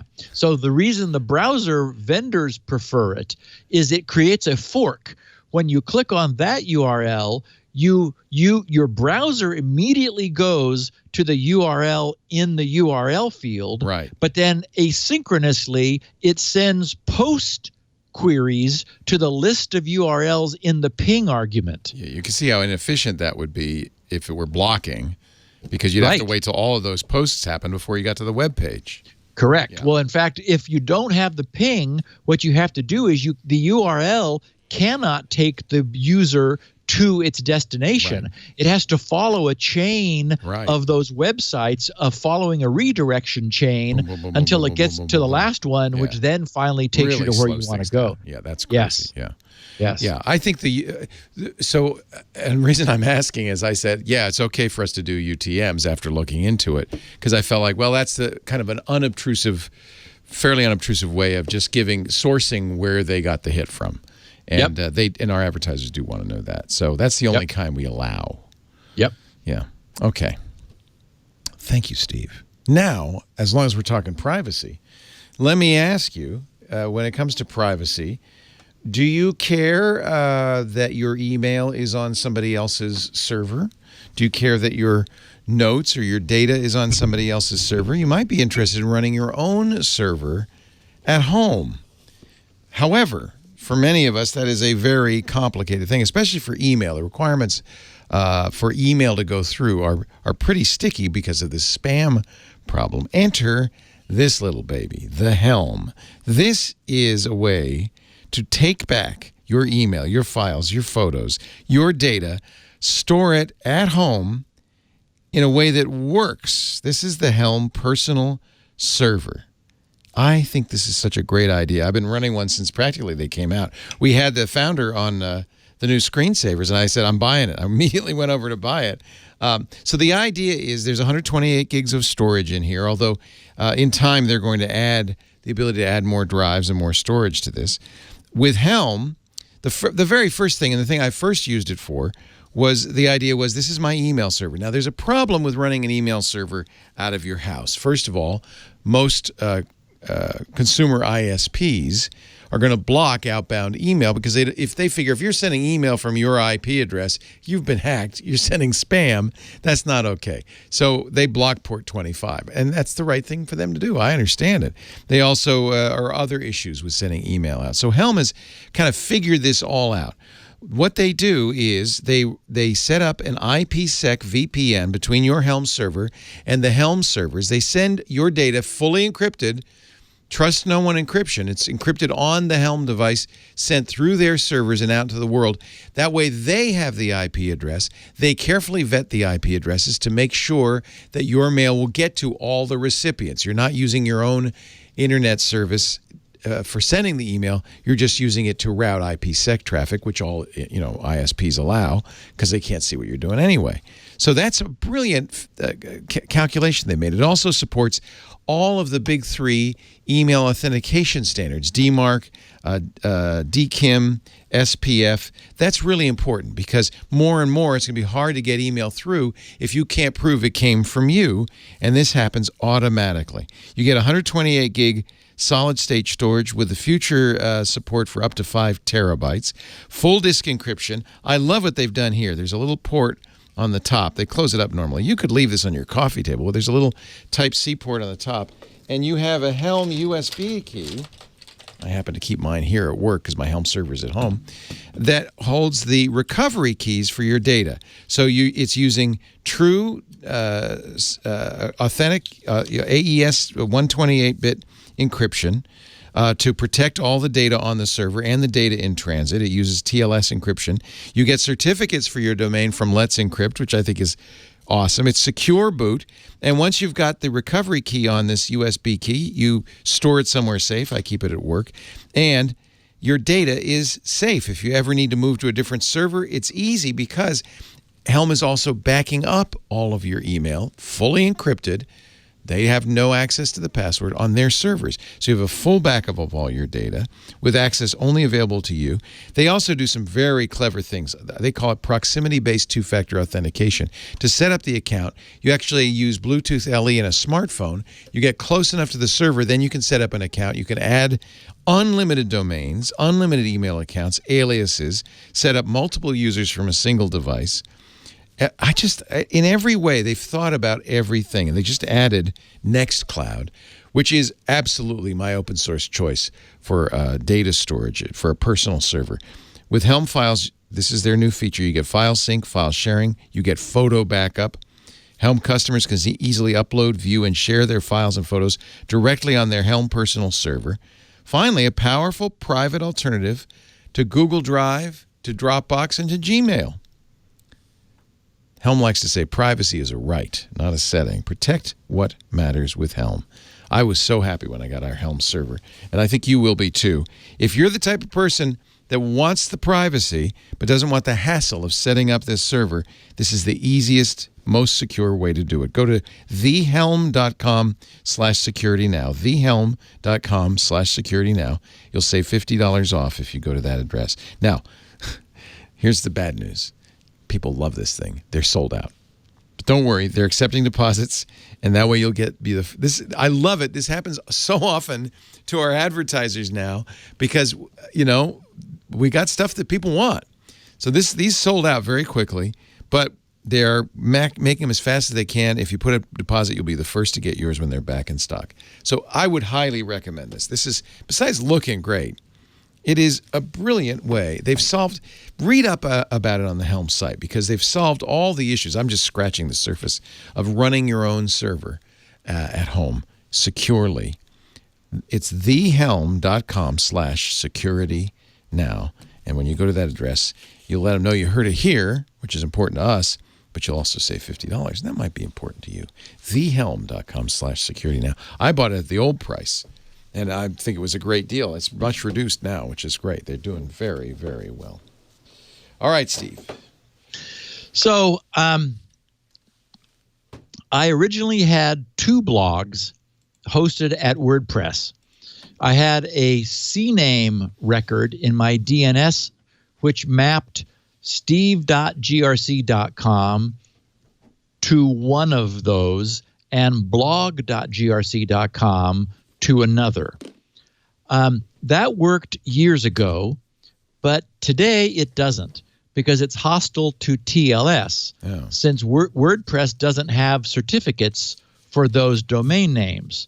So it was referring, so someone doing https://blog.grc.com when it was hosted at wordpress.com would get the wrong error messages. Right? Yeah, exactly. Would get the wrong certificate.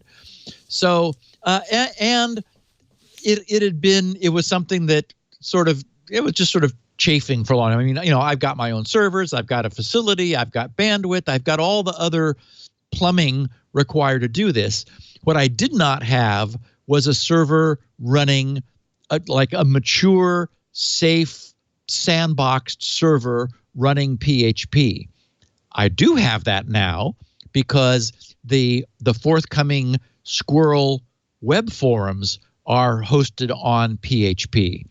So now that I've got a mature PHP server facility set up at GRC, I decided that it was time to, first of all, consolidate those and set up my own WordPress blog there.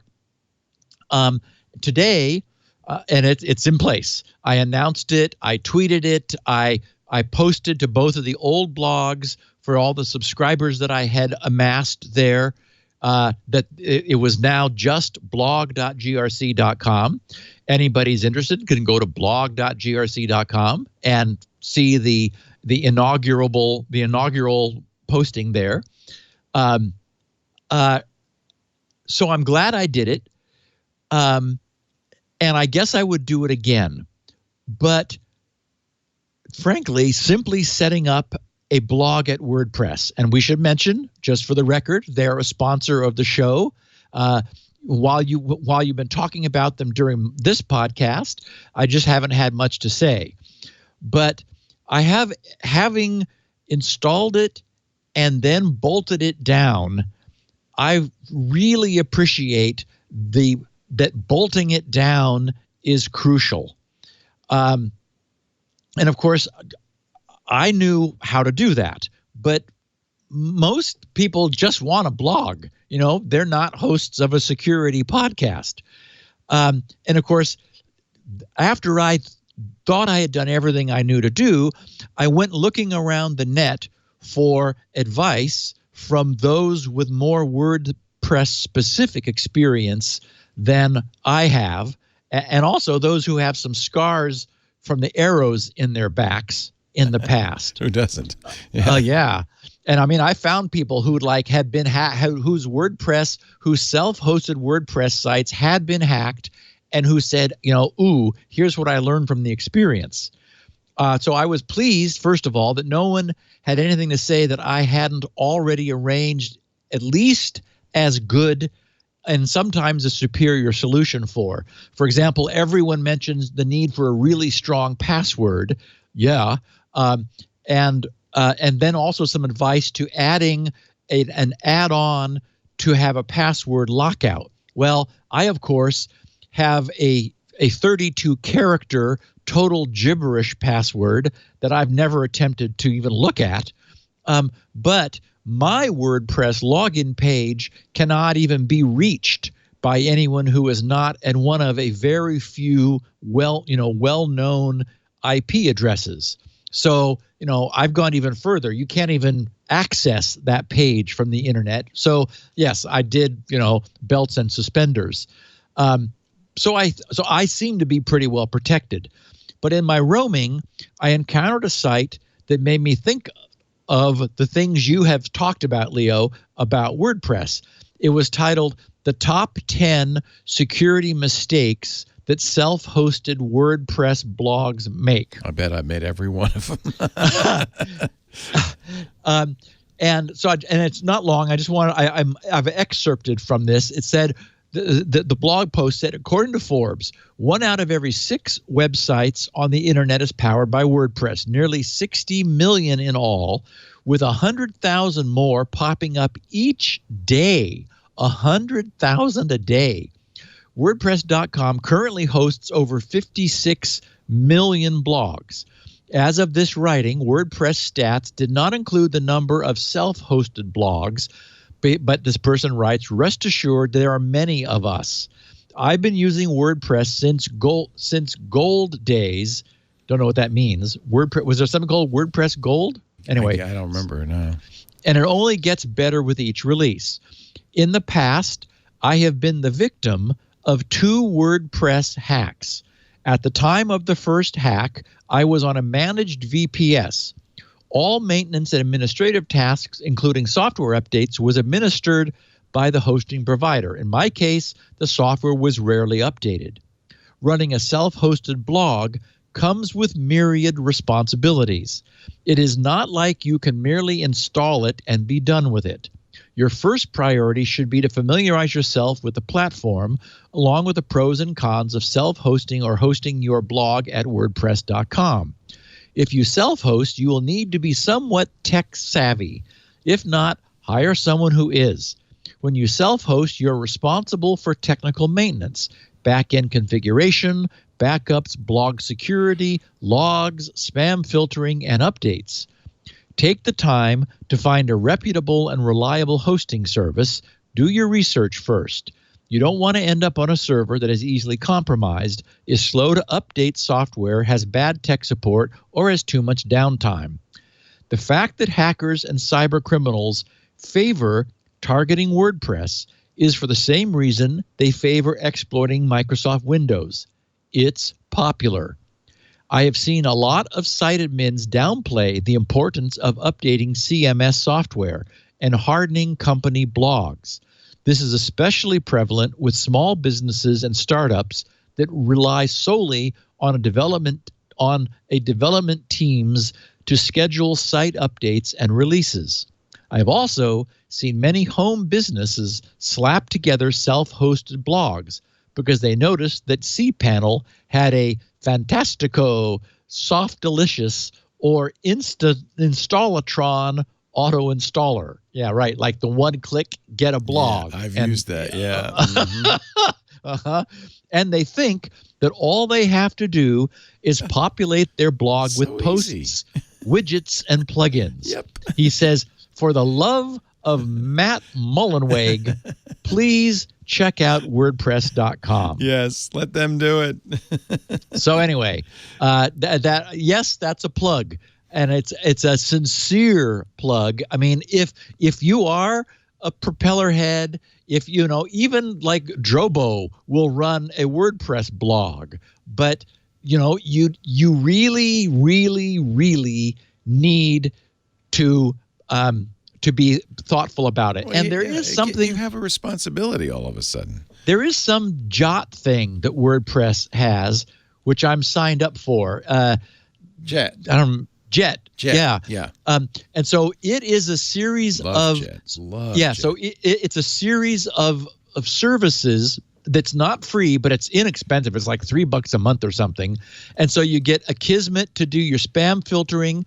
You get something else that does daily backups. You get something else, and then WordPress is also constantly checking for any updates and has the ability to proactively update your code if something bad happens. So yes, I'm self-hosted, but even so, I'm also subscribed to this little, have them looking over my shoulder, because they own Jet, by the way, and Jetpack. and so it's Jetpack. So good. That's it. Jetpack. Yeah. Okay, so next little piece of miscellany is I've had an interesting experience.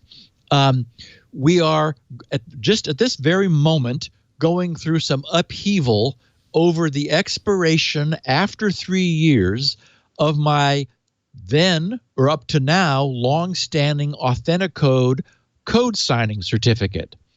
As this was approaching, and in fact, Leo, during that last sponsor interval, I went to the Win 10 system that I'm talking to you through Skype on, and because the Edge Smart Screen was blocking the Squirrel client because it is signed with a new certificate. Oh, yeah.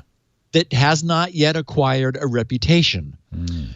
So what happened is, after 3 years of having a spotless reputation with the Authenticode code signing certificate that I had from DigiCert, those 3 years were coming to an end. As this was approaching, I noticed that DigiCert was offering EV code signing, which I'd never really paid any attention to, even though Microsoft introduced it 7 years ago in 2012. So it turns out that to perform EV code signing, a developer must have a physical encryption dongle. And it came in a cute DigiCert box. Oh, that's cool. Yeah, and you could see where there is now that little divot in the box is now empty because my hardware dongle, which has the private key bound into it and will never let it go, and which performs the actual encryption for me, it's stuck into my computer so that I'm able to perform EV code signing. Anyway, so it turns out that to perform EV code signing, a developer must have a physical encryption dongle, and the secret key must be buried deep inside it. And this, of course, prevents that secret from being exfiltrated electronically over a network. So, of course, that's what I got from DigiCert. I just showed the box, and I'm really tickled to be able to EV sign my work with it for the next 3 years. However, the trouble with any new certificate is that it will initially not have accumulated any reputation. And I mean literally, I mean reputation. Even though it's Gibson Research Corporation and I have a reputation, the cert doesn't. And remember that that technically the certificate itself it's asserting who signed it and that what was signed has not been modified. But that's all it's asserting. So nothing it would prevent a malicious actor from obtaining a certificate under the name Gibson Research Corporation and signing malware with that certificate and putting it out onto the internet. I hope it doesn't happen. It never has. And the idea is that in the same way that certificate authorities are supposed to make sure that a domain name really owns that domain, nobody should be able to get Gibson Research Corporation other than me, who had to prove that I am Gibson Research Corporation. But from from a practical standpoint, nothing prevents it, which says that it's the reputation of the certificate, because what nobody else can duplicate is my certificate. They could get a fraudulent one under the same name, but it would have a different hash. It would be a different certificate, not mine. So what I'm now in the process of needing to do is to get this new certificate recognized as like trustworthy. And first of all, this happened over this past weekend, and all the AV systems had a meltdown, which is unfortunate because there's nothing malicious about what I'm doing, but this demonstrates to what degree the antivirus systems have become heuristic. They look inside. The VirusTotal even runs the downloadable in a sandbox and watches what it does, watches its communications. Because one of the things that the Squirrel client does when you first run it is before it even installs, it sends out a ping to check for an update to prevent the user even from installing an older one, just because I'm a belt and suspenders person. It turns out that behavior of sending out that ping was upsetting some of the AV scanners, so I slightly modified it so that it wouldn't do that as often and as reliably as it was before. Still, now we're in this position of this brand new cert needing to prove itself. So what I was doing was with Smart Screen was after Edge refused to download it, saying that it was unknown. I right clicked on the downloads and said this is not malicious. Then I had to fill out a little form about why I didn't think so. Oh, and there was a checkbox. Are you a user or did you create it? And I said I created this.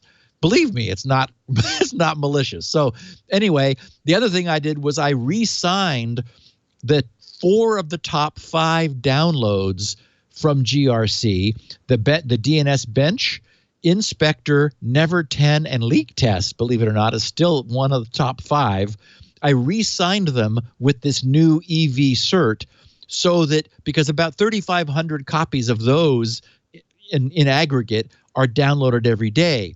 So that will be, I just need to get its use out there so that when people start wanting to play with Squirrel, they're not being alarmed by AV misfiring. And, none of the previous Squirrel releases, we've been working with Squirrel for years, and I've never had this trouble. But what's interesting is that 3 years ago, when the certificate that has just expired was new, that's when I was doing Never 10.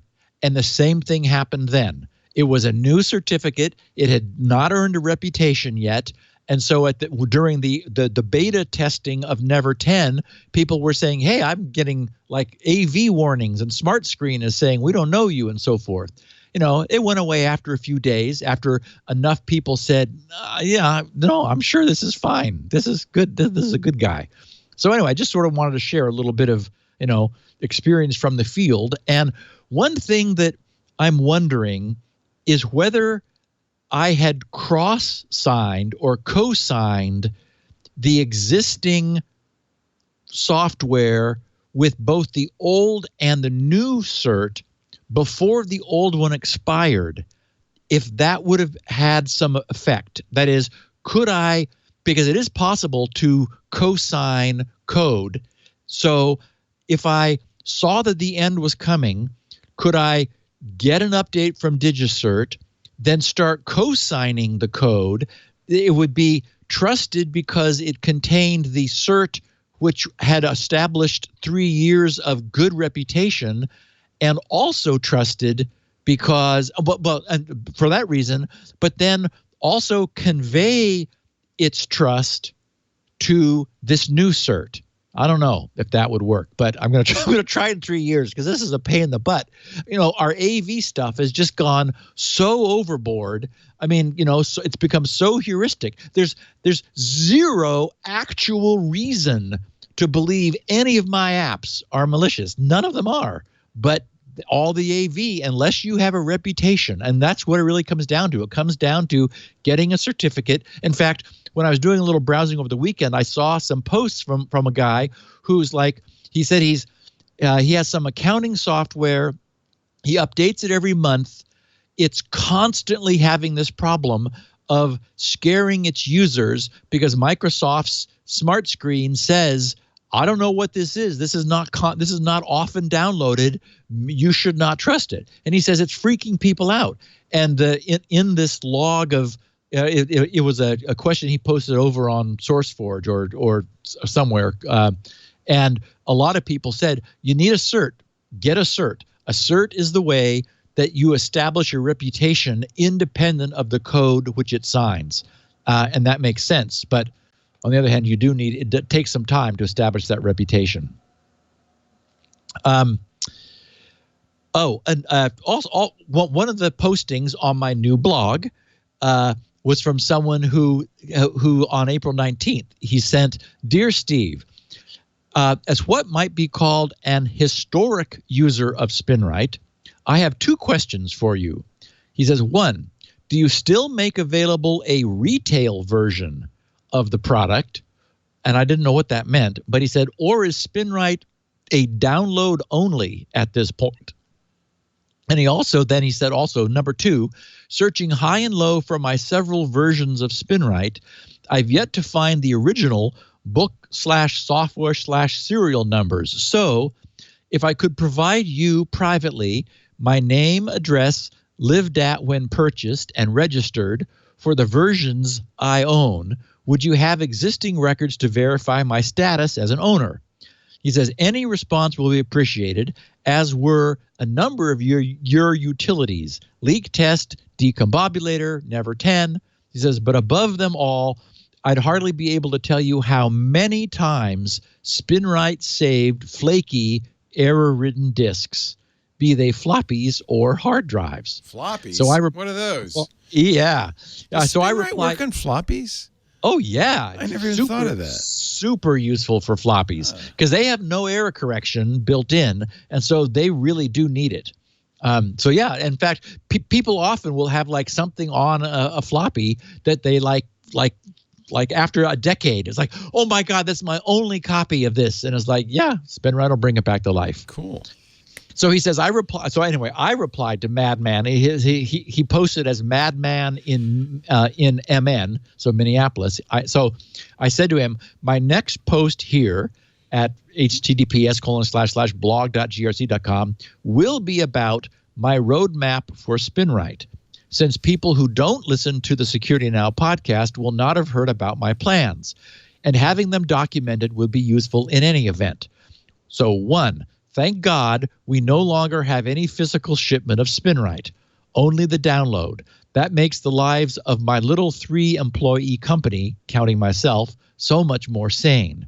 I said, to his point 2, I said, we still maintain a database of every copy of SpinRite ever purchased going back 30-plus years now. We have pre- and post-online databases. And the pre-online database is written in FoxPro. Yeah. A DBase 2 clone. If you will, and she has FoxPro running in a DOS box. Yeah. I said, if you will write to Sue at our sales email, which is always sales and then the current year date, not the current year, then at grc.com, she'll be glad to look you up and verify your status.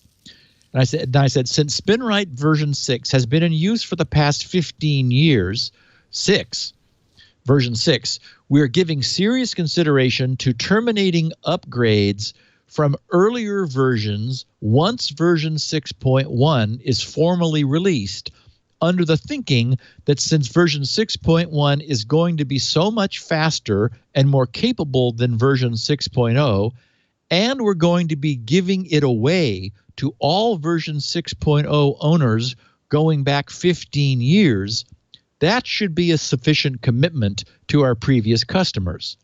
And that anyone who's still interested in SpinRite at all will have upgraded to version 6 sometime in the past 15 years. So they'll be covered.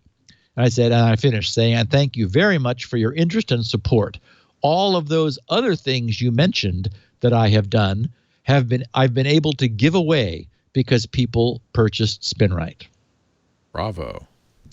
So, DNSpionage. I can't do a better job of summarizing this than Cisco did. So I'm just going to share the beginning of a very long post. There's no need to get into the weeds, but so their title was DNS Hijacking Abuses Trust in Core Internet Service. They wrote, this blog post discusses the technical details of a state-sponsored attack manipulating DNS systems.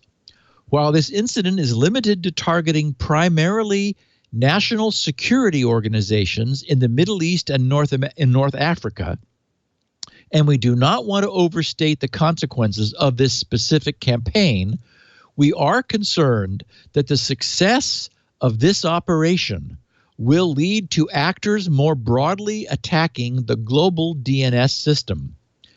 They write, DNS is a foundational technology supporting the internet.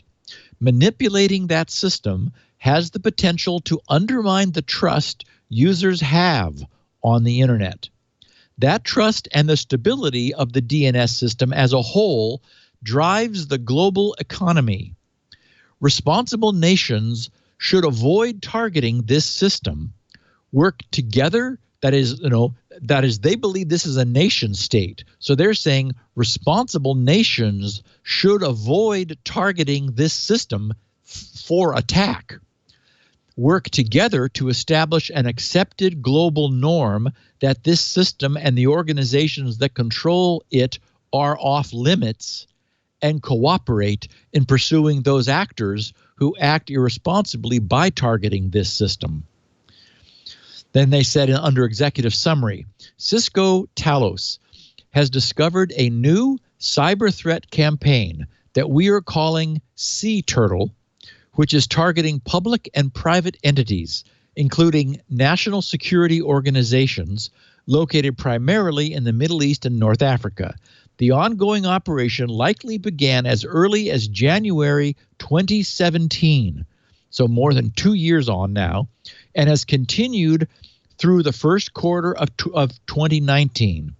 Our investigation revealed that at least 40 different organizations across 13 different countries were compromised during this campaign. We assess with high confidence that this activity is being carried out by an advanced state-sponsored actor that seeks to obtain persistent access to sensitive networks and systems. The actors behind this campaign have focused on using DNS hijacking as a mechanism for achieving their ultimate objectives.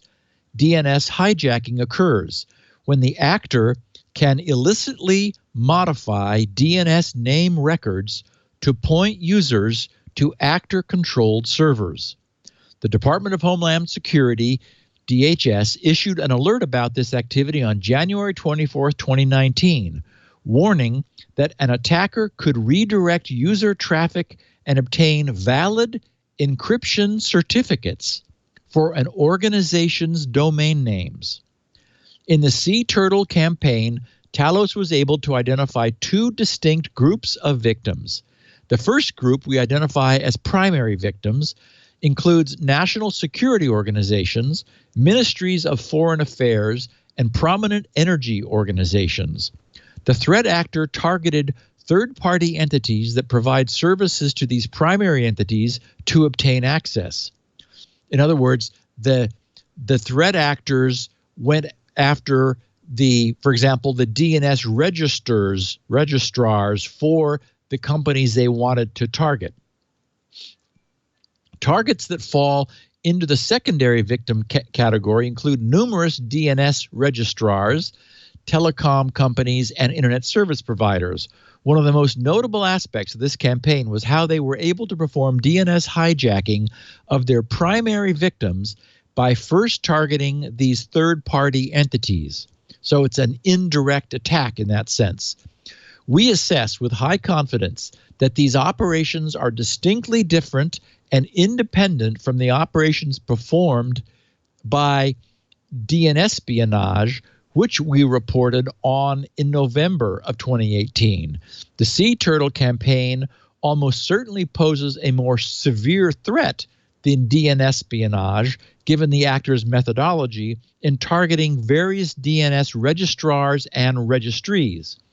The level of access we presume necessary to engage in DNS hijacking successfully indicates an ongoing high degree of threat to organizations in the targeted regions. Due to the effectiveness of this approach, we encourage all organizations globally to ensure they have taken steps to minimize the possibility of malicious actors duplicating this attack methodology.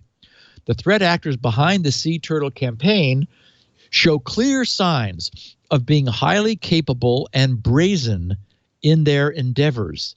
The actors are responsible for the first publicly confirmed case against an organization that manages a root server zone, highlighting the attacker's sophistication. Notably, the threat actors have continued their attacks despite public reports documenting various aspects of their activity, suggesting they are unusually brazen and may be difficult to deter going forward. In most cases, threat actors typically stop or slow down their activities once their campaigns are publicly revealed. This post provides the technical findings you would typically see in a Talos blog. We will also offer some commentary on the threat actors' tradecraft, including possible explanations about the actors' attack methodology and thought process. Finally, we'll share the indications of compromise, the IOCs, that we have observed thus far, although we are confident there are more that we have not seen. So that's sort of the sum of it. I've then grabbed a few things out of the rest. Under assessing Sea Turtle DNS hijacking methodology, they said it's important to remember that the DNS hijacking is merely a means for the attackers to achieve their primary objective. Based on observed behaviors, we believe the actor ultimately intended to steal credentials to gain access to networks and systems of interest. To achieve that goal, the actors behind Sea Turtle, 1, established a means to control the DNS records of the target. 2, modified DNS records to point legitimate users of the target to actor-controlled servers. Then 3, captured legitimate user credentials when users interacted with these actor-controlled servers. In other words, a classic man-in-the-middle attack. They said under initial access, the threat actors behind the Sea Turtle campaign gain initial access either by exploiting known vulnerabilities or by sending spear phishing emails. Talos believes that the threat actors have exploited multiple known CVEs to gain either initial access or to move laterally within an affected organization. Based on our research, we know the actor utilizes the following known exploits. So, believe it or not, from 2009, so 10 years ago, a PHP code injection vulnerability affecting PHP MyAdmin. From 2014, so 5 years ago, a remote code execution affecting the bash, the GNU bash system, and we talked about it at the time. That was that SMTP. That's the shell shock exploit. Still, there are systems that have not been fixed that are 5 years later still being used. 2 years ago, a remote code execution by an authenticated user with elevated privileges against a Cisco switch. 2 years ago, a remote code execution for Cisco's integrated service router 2811. 2 years ago, a remote code execution affecting Apache web servers running Tomcat, still effective. A directory traversal allowing unauthorized access to Cisco's adaptive security appliances and firewalls. And finally, from last year, Drupalgeddon, a remote code execution for websites built with Drupal using that have still yet not been patched. So those are the way people get in or move laterally. And then they said under credential harvesting, which is the actual goal, man-in-the-middle servers. Once the threat actors accessed a domain's DNS records, the next step was to set up a man-in-the-middle framework on an actor-controlled server. They built man-in-the-middle servers that impersonated legitimate services to capture users' credentials. Once these credentials were captured, the user would then be passed to the legitimate service. To evade detection, and again, remember, you can't have a man-in-the-middle server with HTTPS unless that man-in-the-middle server is serving a valid TLS certificate. So they wrote, to evade detection, the actors performed certificate impersonation, a technique in which the attacker obtained a certificate authority signed X.509 certificate from another provider for the same domain, imitating the one already used by the targeted organization. For example, this is from Cisco. They said, if a DigiCert certificate protected a website, the threat actors would obtain a certificate for the same domain, but from another provider, such as Let's Encrypt or Komodo. This tactic would make detecting man-in-the-middle attack more difficult, as a user's web browser would still display the expected SSL padlock, or the equivalent, in the URL bar. When the victim entered their password into the attacker's spoofed web page, the actor would capture these credentials for future use. The only indication a victim received was a brief lag between when the user entered their information and when they obtained access to the service. This would leave almost no evidence for network defenders to discover, as legitimate network credentials were used to access the accounts.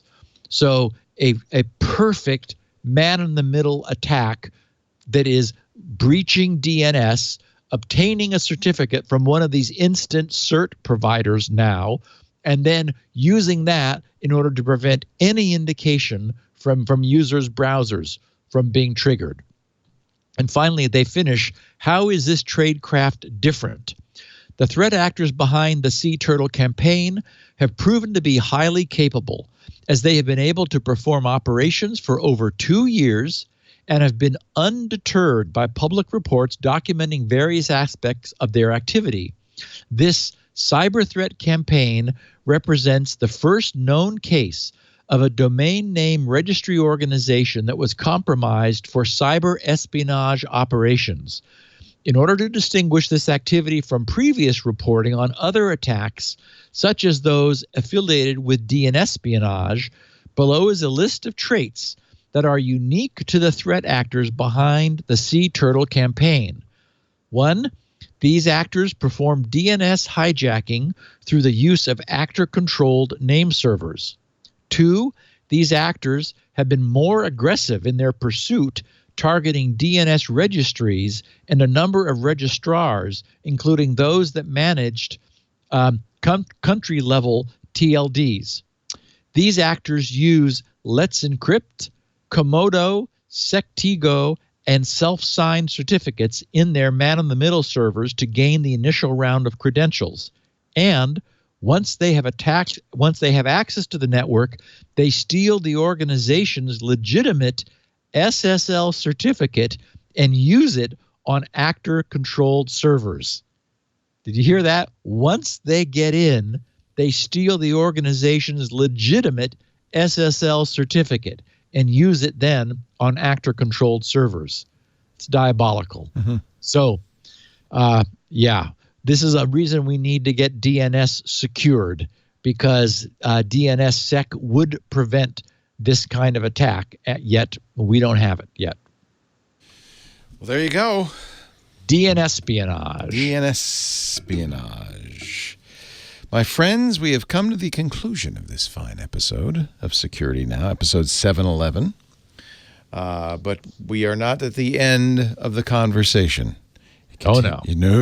No, my friends. It's an ongoing process. If you want to participate during the live version of the show, because we do it about 1:30 p.m. Pacific, 4:30 Eastern, 20:30 UTC on Tuesdays, you can go to our website, twit.tv/live. We stream audio and video. You can listen or watch there. You can also join us in the chat room at irc.twit.tv, where it's always going on, even when Steve's not. You can also, let's see what else, get versions of the show if you want to listen after the fact on demand from Steve's site, grc.com, the Gibson Research Corporation. He's got nice audio files, but also transcripts, which make it really easy to follow along as you listen to this show. He pays for those, and I appreciate him doing that because it really is a great value to listeners. Just go to grc.com. While you're there, pick up a copy of SpinRite, world's finest hard drive maintenance and recovery utility, even for floppies. You can also get lots of other stuff, as you heard, including info on Squirrel, Shields Up. There's so much stuff there. grc.com. Leave questions there for Steve at grc.com/feedback, or tweet him. He accepts direct messages at SGGRC. And we have audio and video of the show if you want to watch at our site, twit.tv/SN. Or you subscribe to your audio or video version, the version of your choice, and you'll get it every week the minute it's available. And every podcaster has Security Now, 15 years in the making. Oh, and also, now that my blog is relaunched, go over to blog.grc.com and subscribe, sign up, so that you get news of stuff. I will going to make it more active than it has been in the past. It was a very sleepy place until now. Well, good. Blog.grc.com. Steve, have a great week, and we'll see you next time on Security Now. Thank you, my friend. Security Now.